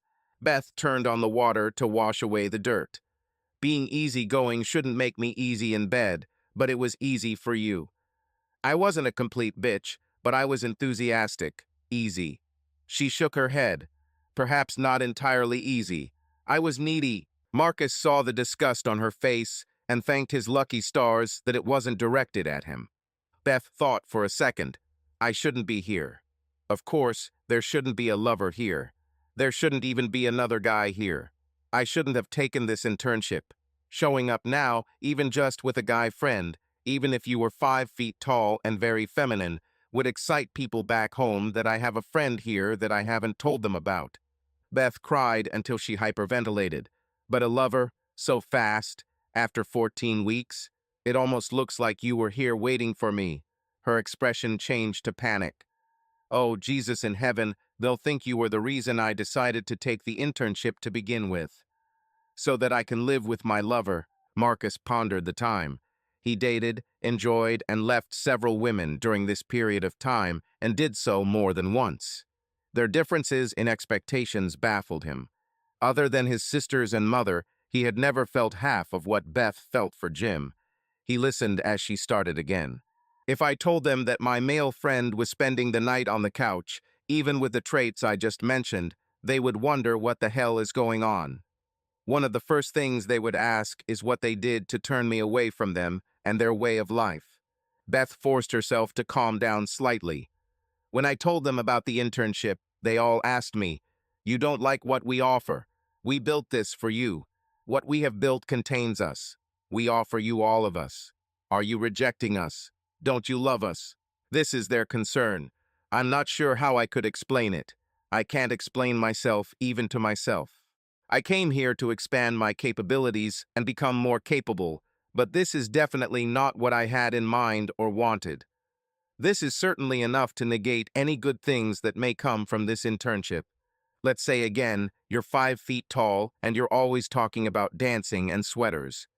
If after marriage my husband finds out that I had a close friend who had a couple of sleepovers, even though sex never happened and I never told Jim about you, he would be very concerned. If he asks why I kept you a secret, I won't be able to say, "Oh, I didn't think that was an important detail." Someone sleeping over, even on your couch, is a detail you know your spouse will want to know. She took a long gulp. If my boyfriend had another girl sitting on his couch watching a movie while I was away, or hell, if his aunt came over to his house to play gin rummy, I would expect to hear about it. What will he think about the fact that I have a grown man here who is a couple of years older than him? Oh God, all his fears are coming true. These are his greatest fears because in his mind they mean that I don't love him. He will never be able to reconcile them with the concept that I love him. You would expect such an outcome for a man who loves a woman, and Jim loves me very much. It's too terrible to think about, and that's exactly what happened. I wanted to expand my boundaries and learn something new, and of course I did. But now I doubt myself as much as my family doubted me when I wanted to come here. I think if I tell Jim about you, we'll be done and his life will be ruined. It's so horrible that I sent him on this path. My mom and dad were shocked, upset, and even angry at me for doing this to him, for going against the values I held toward them, and, to a large extent, for making me so easily accessible. It would be bad enough if I broke up with Jim and only then moved here, but it would be honest. You just happened to be the one who won Beth's lottery and got all of me." She kept her head down, looking at the dark vortex of what her life had become as it descended into the drain. Marcus said sympathetically, "Honey, I'll let you continue because you need to let off some steam, but I don't have all of you. I don't have the most important parts. You never let me get close to them. You talk about Jim more than any other topic. Yes, it confused me when you were ready to be with me, but I never had any illusions that I could take his place. Well, I definitely gave you everything I hoped to leave for my husband." She was furious with herself. Beth mused, "I've heard of girls who go on exotic trips or wild spring breaks and end up with a lover. They were captivated by alcoholic drinks and romantic settings. It destroys relationships at home. Guys do it too. I don't think it's gender specific. You are in some new wonderful place and want to experience it completely. So you give yourself to the place and the moment, although, unfortunately, to someone else in the process. Taking credit for this experience is actually a selfish betrayal of the person who still supports you at home." Beth quickly stopped, remembering other moments. In college, girls loved to study abroad for a semester in Europe. The guys just rolled their eyes. The girls saw it as a fairyland, and the guys remembered the stories of their grandfathers about how lucky they were to get out of there. I'm just saying that women here have this fantastic concept about Europe, and guys tend to think it's good they left. These are two very different views on the same topic, and neither is likely to convince the other. Girls who went to study abroad took with them a very romantic idea. They often wanted to capture that feeling of romance. Sometimes the romance of the place and the absence of their boyfriends became overwhelming. As a result, there was a combination of many needs and desires. The romance of it all, the desire to be caught up in it, the whirlwind created by difference and separation, missing the man who held their heart, often led to a substitute for a night or longer, the existence of which their love at home could not tolerate. In fact, what guys saw as just a cheesy fling devalued the woman, since the romance of the trip was never a factor for them in the slightest. She closed her eyes. I saw it happen, and the options available to those stupid women were harsh. How did it end? Marcus asked, genuinely interested. Almost universally, if a girl admitted her actions or if a guy found out, they broke up. Guys only saw it as a betrayal, even if she did it because she missed him so much. Most guys would tear their hair out at this explanation, saying, "I never wanted you to leave." Sometimes, if a girl rethought herself about her future husband and convinced him that she really saw her actions as a mistake, they saved the relationship.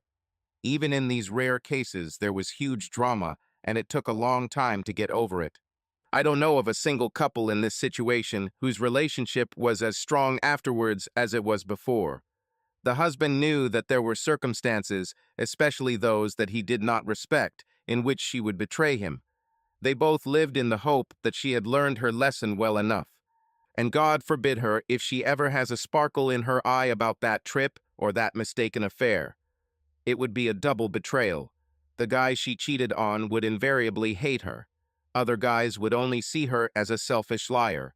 They would not recognize any romantic haze that engulfed her. Everyone would think that she had betrayed true romance as well as her boyfriend. Their logic is not without foundation. Instead of citing romance as the catalyst for her affair, most guys thought that if she had been faithful to romance, she either would not have left or would have remained faithful to the man to whom she professed her love. Beth was silent for a while. Hell, all of these scenarios apply to me to one degree or another. I destroyed everything for an internship in a small town. I haven't even seen Paris. Oh, Marcus, the fact that I had to think about how I feel about this earlier bothers me. You shouldn't exist. I absolutely cannot have romantic feelings for you. I was so relieved when I realized that it didn't hurt me to think about you with other women. This is a blessing. I am about to speak words that will feel like yet another betrayal of those I love at home, especially the one I love the most. Please try to understand that this is not what I mean, I just lack words. Beth hesitated, trying not to look at Marcus. You truly were a wonderful lover. You have been a fantastic friend, except that I can't explain friendship to my family without getting too close to my lover. I have to give up on you. I have to let you go. I really need to let you go. I really felt the qualities that I needed in you, but I need them from a man whom I still hope to make my husband. It was he who made me feel and appreciate these qualities. It was he who made me think about them and start needing them. I love these qualities because they are part of him. I never had to look for them in anyone else. I think I do it naturally. I fell in love with them because they were the closest thing to Jim. I don't want to offend you by convincing you that my heart belongs to him. Jim is my future. Marcus, we need to stop, and we need to stop more than being lovers. This internship was a mistake. I came here hoping that I could develop wings and learn to spread them wide. She almost broke. Marcus didn't dare comment on the fact that she clearly knew she had spread more than just her wings. I was looking for something. I found something completely different from what I expected. When I found something I thought I needed, whether it was an opportunity or parts of a man I had left behind, I selfishly took it for myself. It disgusts me to know that I could be like this, but knowing this, I have to do everything in my power to never be that girl again. My mistake will hurt my family, destroy the man I love, and there will be reasons paying me for many years every time I think about you or my time here. I know it's not fair to you. You were very kind and attentive to me. On the other hand, you received a significant reward from me. It hurts me to do this to you, but I have to stop thinking about myself. I have to start thinking about the wonderful people I put at risk. Beth deliberately looked straight into Marcus's face. Can you understand this, Marcus? Yes, I can. You are a wonderful woman. I never meant to hurt you. Oh, Marcus, I know that. This whole mess is entirely my fault, really mine. Beth was silent for a moment, then thought out loud, I can never tell the man I love what I did because of how much it hurts him. This means that I will hide things from him for the rest of our lives. I can see where this could be a big disrespect to him. I have to figure out if I can serve him well enough to make our union worthwhile for him, or if I'm just taking him, his life, and his desire to care for me and protect me because I'm selfish. I didn't think I was like that, but there is evidence to the contrary. I think this is a much more important question for me than how much I should forgive myself for taking a lover, and how much I can take advantage of people who really love me. Beth shook her head. I can't be this woman. Beth looked at Marcus with a poignancy he had never seen. For the remainder of my internship here, I have one main mission. I see the sad truth that if I stay with Jim, I will have to lie to him. So I have to completely guarantee that he will never live a lie. I have to become the girl he loves again. If I can't do this for him, then I can't keep him. I've already betrayed him too much. I can't betray him even more. I have to put him first now. She looked hopeless as the thought struck her.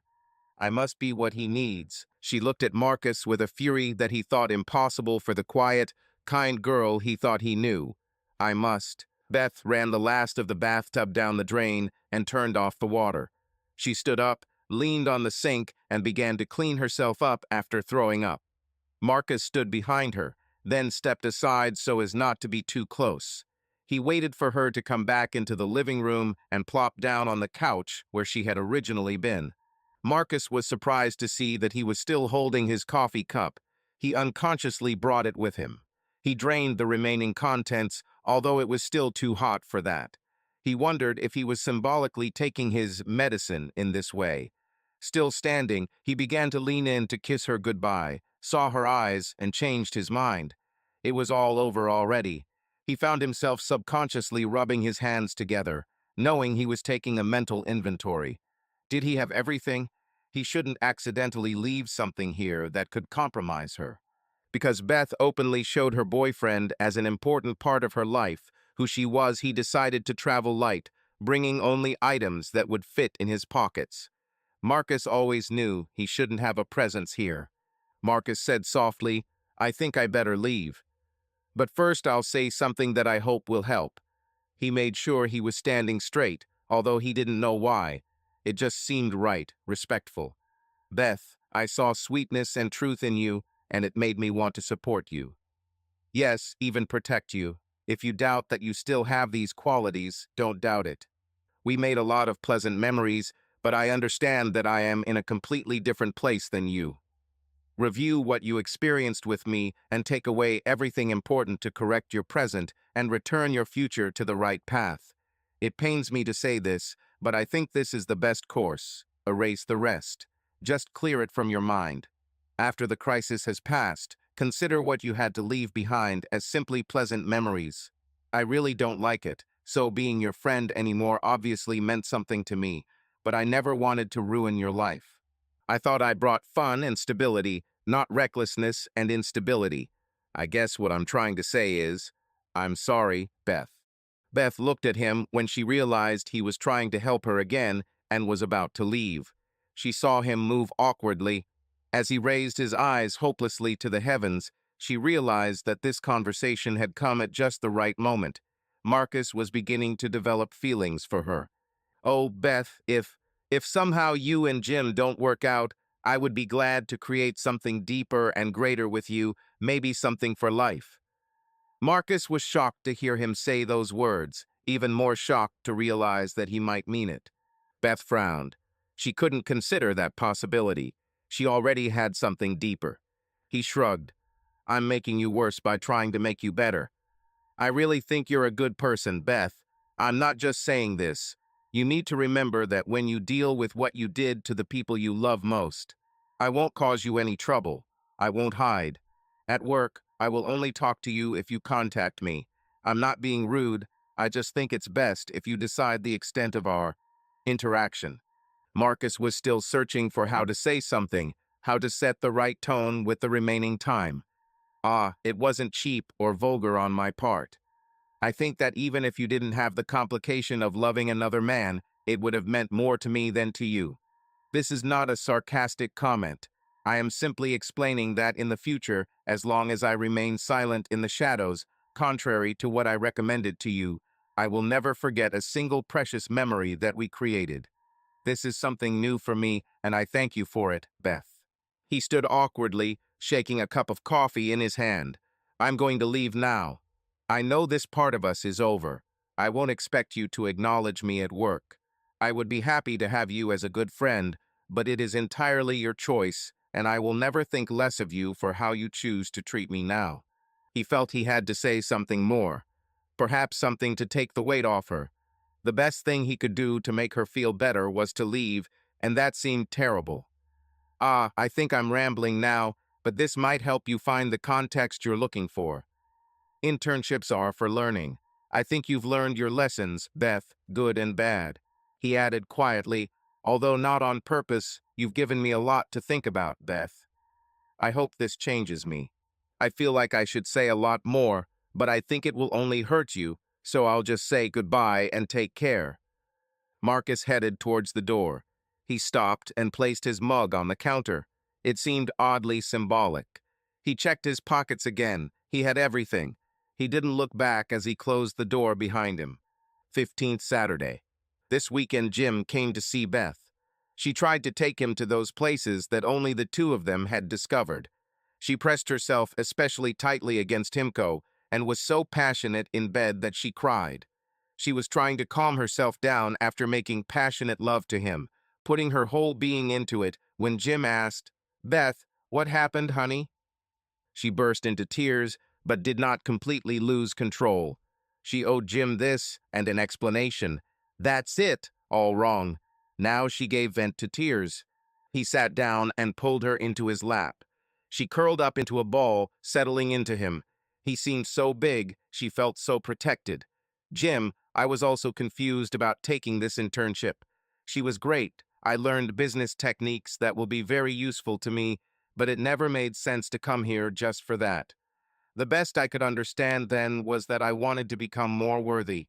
His face contorted with incomprehension. She quickly put her fingers to his lips in a gesture that said she would explain. I think you hung the moon, Jim. I'm not the only one. You will become one of the elders of our district. For some reason you chose me. I just don't see myself in your orbit. I adore you. I will be grateful that you chose me for all eternity. But I wasn't sure I met the standard to be your wife. I wanted to be a better woman, a better partner, and a better life partner for you. I felt like I learned everything I could in our hometown and at our college. I wanted to start as more worthy and be so for the rest of our days. I wanted my parents to be proud that I could be more independent. Jim replied in a measured tone, I never thought you had a problem with that. Beth, you are one of the kindest and most caring people I have ever met. We were always such a team, such a couple, that I never thought of us as completely separate individuals.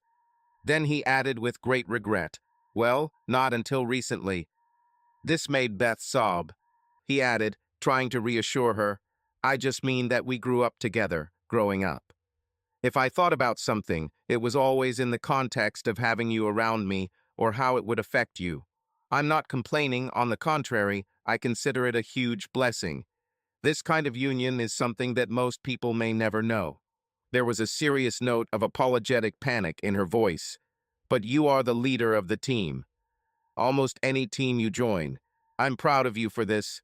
I didn't want to surpass you. I just thought I could be stronger, just better. I began to consider myself an anchor, a weight that holds you back. I was a great teammate in elementary school. I was a great girl in high school. Then in college, I saw girls turn into wives and real partners. I wasn't sure I lived up to the standard of being your wife. It's not that I didn't want this role, I want it more than anything, so I thought I needed to improve myself. Afraid of her misinterpretation, Jim tried not to frown. Beth, I thought we had mastered the role of partner and partner long before we became boyfriend and girlfriend, and certainly before we became real lovers. Jim, I didn't realize how much I rely on you.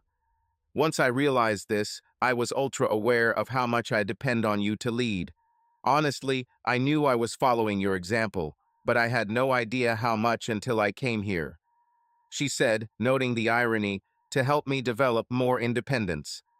I wanted you to be able to trust me with the important things for our family so you could focus on work or our community, and I just wasn't sure I could handle that. But I never wanted to be independent from you. He felt her relax at this. Oh, Jim, I ruined everything so much. How long have you been so tense? I just wanted to be more capable for you. I'm too dependent when I'm with you, but without you, I fall apart. Are you falling apart? This is ridiculous.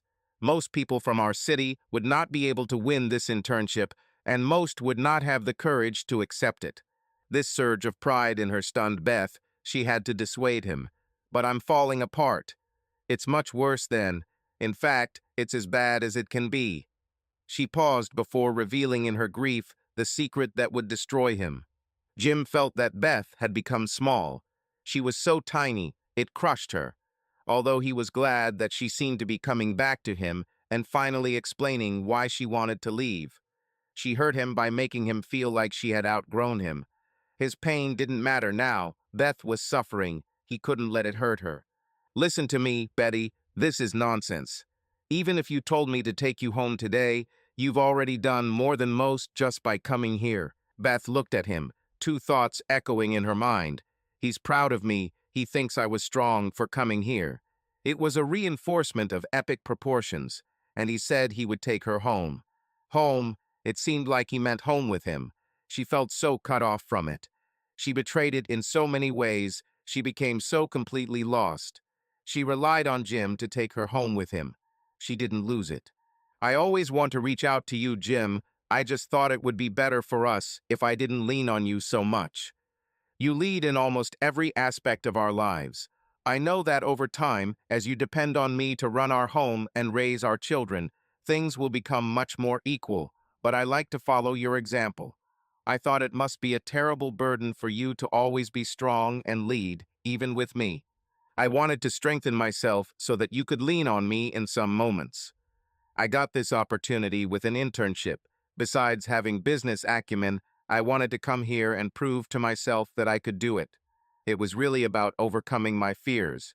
I wanted to grow up this way. It seemed like the perfect time and the perfect opportunity. I'm learning, dear, but I'm not strong. It weakened me. Very. I'm pathetically weak.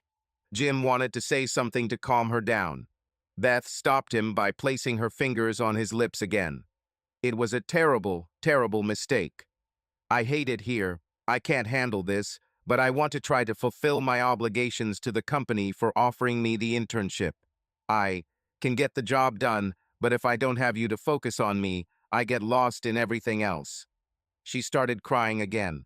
I can't explain how completely lost I am. Jim held her tighter. I know you feel how grateful I am to be near you and to be in your arms. I know it bothers you to see me fall apart. What may not be conveyed is how grateful and appreciative I am to be in your arms. My heaven is to be in your arms. Beth could feel how Jim wanted to protect her. I delayed the start of our life together, and I didn't want that. I want to come home to you and hold on to you and very much continue our future together. Jim tried to calm her down. Listen, honey, these 6 months will end, and I'll take you home. I'll try to come more often. I just had commitments and couldn't come for a few weekends. I didn't punish you by not coming. Beth fought the urge to vomit. Obligations. She let the word hang. I feel like I let everyone down at home. You took your responsibilities seriously, and I took the wrong path. I failed you, Jim. Now. We've already discussed this. You were a pioneer. That doesn't mean you took the wrong path. Beth could feel the emotion building up inside her. She wasn't sure she was strong enough to handle it. It feels like it is. It feels like I betrayed you. Beth saw Jim looking at her with complete confidence. Oh, how she drew strength from him. Beth, you came here to try something new. You came here to learn something. Beth felt like she was dying. You obviously tried something new. Beth thought she was dying. I can tell that you learned something, even if the lesson was difficult. She was going to lose it. She knew it. If only she could make love to him. Beth would have given herself over to love for Jim. She would have lost her fears in love for him. She could have escaped her growing anxiety. She shouldn't have broken down and told him the secret. Then Jim saved her again. But Beth, sometimes, whether we like it or not, we have to learn a lesson before we can move on. Sometimes the hard lessons are learned best. Isn't that the reason you came here? Beth hugged him tightly. She knew her mouth was open in stunned surprise. The realization hit her. Dear God, he's right, but I didn't expect to ever betray him. This is what I learned. How weak I am, and how strong I will have to become not to break his heart. I couldn't find this strength for myself, but I want it for him. I'll be there for Jim. If he leaves me, she couldn't believe it, but she couldn't escape it. I betrayed him. He felt that she was preparing for some kind of explosion. Do you love me? His words pierced her excitement. Hearing them, she experienced another thing. Wow. What? Beth was in a panic. What does he suspect? What does he know? What is he asking? What could cause him doubt? She shattered into pieces. No, Beth, no. SHHHH. Just tell me that you love me. His words were so kind. He led her again, led her home. All she had to do was follow his lead again. Damn, being a weak and unworthy companion again. Beth felt overwhelmed by it all. I love you, Jim, more than anything, but I don't deserve you. Don't you understand? I'm cheating. Not understanding what she was saying, he interrupted her. And I love you. And that's all that matters, Beth. Her words died on her lips and in her mind. Her heart was pounding. She pulled back to look at him. She lost his face as her sobs blurred her vision, but his image remained vivid in her mind. She clung to him as if the floods were trying to tear her away. She forced herself to say something. No, not 6 months. What? He pulled back now, trying to understand her better. Jim, you said that 6 months would end and you would take me home. Not 6 months. This is 1 week. There is only 1 week left until the end of the original internship. I want to go home. She looked at him strangely. Please, Jim, can I come home? Jim realized that she was truly traumatized. This is nonsense. Betty, of course you can. He could not hide his happiness from her decision. She became unusually serious. No, Jim, I must have your permission. I decided for both of us that I was leaving. Something I've learned is that I can't decide if I can go back. This is what happens when one person makes decisions that should be made by two. It's fair that you make this decision. Of course, Beth. Jim, I wasn't the girl you knew and understood when I decided to come here. I was confused, but I also knew that if I mentioned why, it would either encourage people to discourage me more or convince them that I thought what I had wasn't good enough. I swear that wasn't the reason. The reason was that I didn't think I was good enough for the life they were going to give me. I desperately wanted to prove to myself that I could handle it to myself first. I failed, Jim, I failed. I failed you, I failed myself, I failed us all. But I'm committed, Jim. I appreciate what I had even more than when I left. I want it so bad, and I'll earn it, Jim. If you let me, I will try to earn it every day, if you still want me. Jim ran his fingers through her luxurious, silky hair. You've got me confused, Beth, with this internship. I'm sure we will have other problems in life. If we work through them together, the two of us as a couple, putting each other first, then each challenge will make us stronger. She hugged him and cried. Yes, Beth, I want to take you home. She threw herself onto the bed, pulling him with her. Then take me now. Don't let me think, and don't let me breathe. Just make me yours. He rolled onto her. It seemed like he was covering her. Don't worry, Beth. You are mine now and forever, and I will protect you. They could offer me the whole world, and I wouldn't trade it for you. Beth felt much of the weight of the world leave her. Her unexpected choices led to unintended actions that led to unexpected lessons. She threw them both into space through the escape hatch. She was completely lost. But Jim never let her go, and now he was leading her home. She never doubted that he could do it. He dealt with her better than she did herself. It was the job he loved most. She needed to stop thinking so much about herself and finally grow up. She needed to take care of Jim with the same determination, care and pride that he spent on her. Some time passed before Beth could respond. Oh, thank you, Jim. Thank you. Jim woke up the next morning with Beth nestled in his arms. She was awake and looking into his face. In a strange parallel to a few days earlier, Beth had woken up first and had been awake for some time.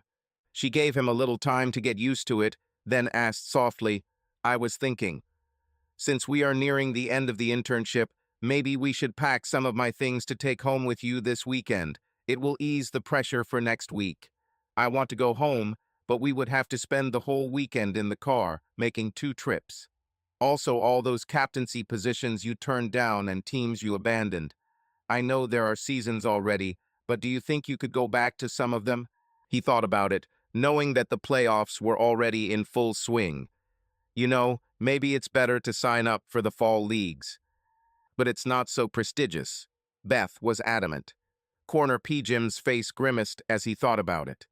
I don't want to displace someone who honestly made the team, so I won't apply there unless there's an injury. But yes, I can think of a couple who would be happy to have me as an assistant coach for the rest of the season and then as a player in the fall.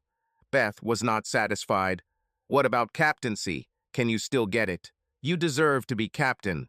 You have worked long and hard for this honor. Jim now wore the mantle of mentor or perhaps team captain. That's not the reason I'm doing this. You know how intertwined our county is. These things mean more than just leading a team or having the letter C on the uniform. I think if I'm there, my leadership skills will be visible. When you take responsibility, it means that everything is on your shoulders, especially if something goes wrong. The winning team can sometimes ride on its own winning momentum. But when someone goes down, getting them back to where they need to be or protecting your guys when they give everything and don't get the chance is important. People can watch how you handle it, but more importantly, it's a job that needs to be done. I'm happy when someone achieves what they wanted, either more than they've ever achieved before or breaks out of a rut.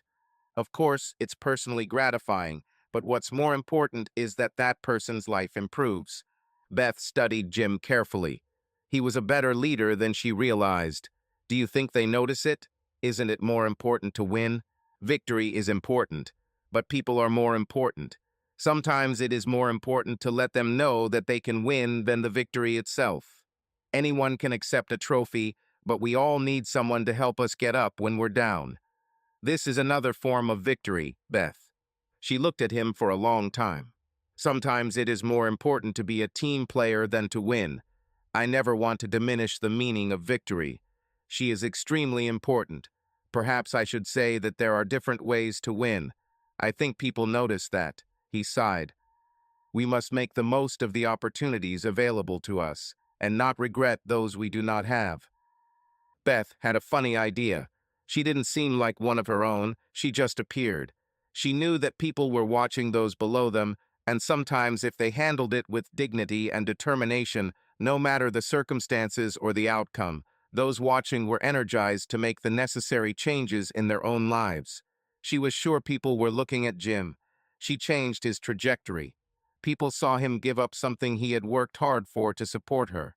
Some may think he was henpecked or worse, but most knew his quality. Maybe they'll see how he helped her. Maybe they'll understand when they see the way she looks at him. Jim gave of himself to help his companion and his team. Maybe the county saw that in his situation. Maybe somehow she didn't completely destroy it. Maybe somehow, despite her, Jim's path won't be completely destroyed. They got dressed and walked around the city for a long time, constantly talking and planning their newfound future. A few hours later, they found themselves near the building where Beth worked. There was a small coffee shop that many of her colleagues frequented. She liked her, and she thought it might give him an idea of where she was, spending that time away from him.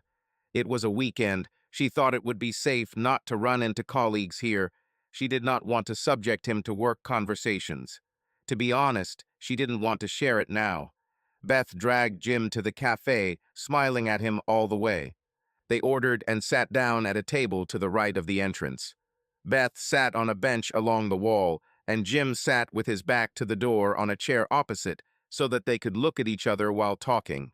Beth was so in love with him and hated the fact that she had a terrible secret. Still, she glowed, looking at him, not noticing anything other than being with him. Beth didn't see Marcus, who lived closer to the building, stopping by to get one of his special coffees. While waiting to order, he turned and immediately noticed her. His face lit up at the mere sight of her. He took a step away from the counter to greet her, suddenly aware that their relationship had changed, like a heavy curtain had fallen on the stage.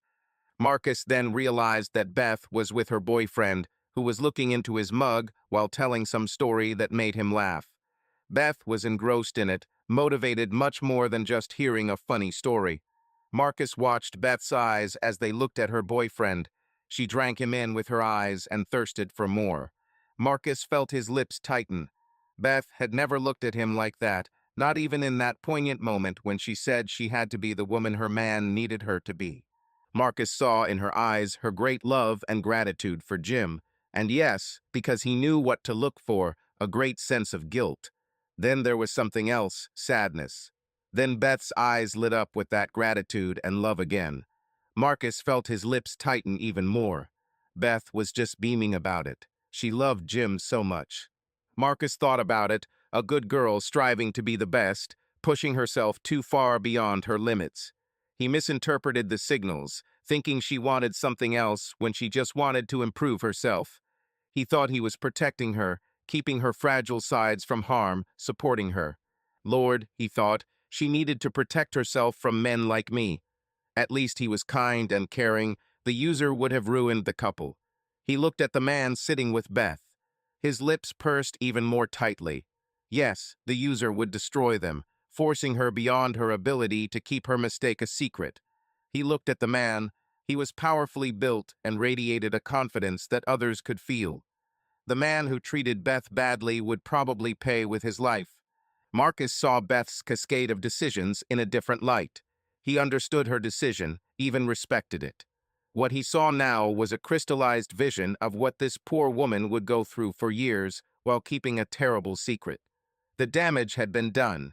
She loved this man to death, but she did the worst thing she could think of to him and would probably never be able to tell him. She did something she never intended to do to her lover. She was desperate to keep them together and his heart intact. She loved him enough to become strong and live with this demon of secret because she protected him from him. Marcus knew that she would definitely become strong to protect Jim. This demon didn't stand a chance. Jim and Beth will grow old happily together. Marcus looked into Beth's eyes again as she continued to stare at the man of her dreams. He watched all the emotions continue to play: love, regret, protectiveness, but mostly this great love. Despite the contradictory situation, he found himself smiling. Yes, as Beth told him, there is something about love that he will have to seriously deal with. He wanted to become better. He didn't want to be carefree as much as he wanted to have someone to be committed to. He needed to change. He wanted to change. In fact, it will start right now as an act of kindness for someone else. The barista interrupted his thoughts by asking what he wanted. He looked at her and smiled. I want everything to be fine. His eyes sparkled for a moment. I made a mistake. I'm sorry. I have to fix this now. No order. He smiled very brightly, and she was warmed by his kind words. Marcus tried not to be noticed as he left the coffee shop. He enjoyed the warmth of the sunshine as he headed back to his apartment, knowing that he now had what he needed too. Subscribe to our channel so that your love doesn't cheat on you, and go ahead and listen to the next story, because this story is nothing compared to the next one. If you're under 18, don't even think, click to the next one.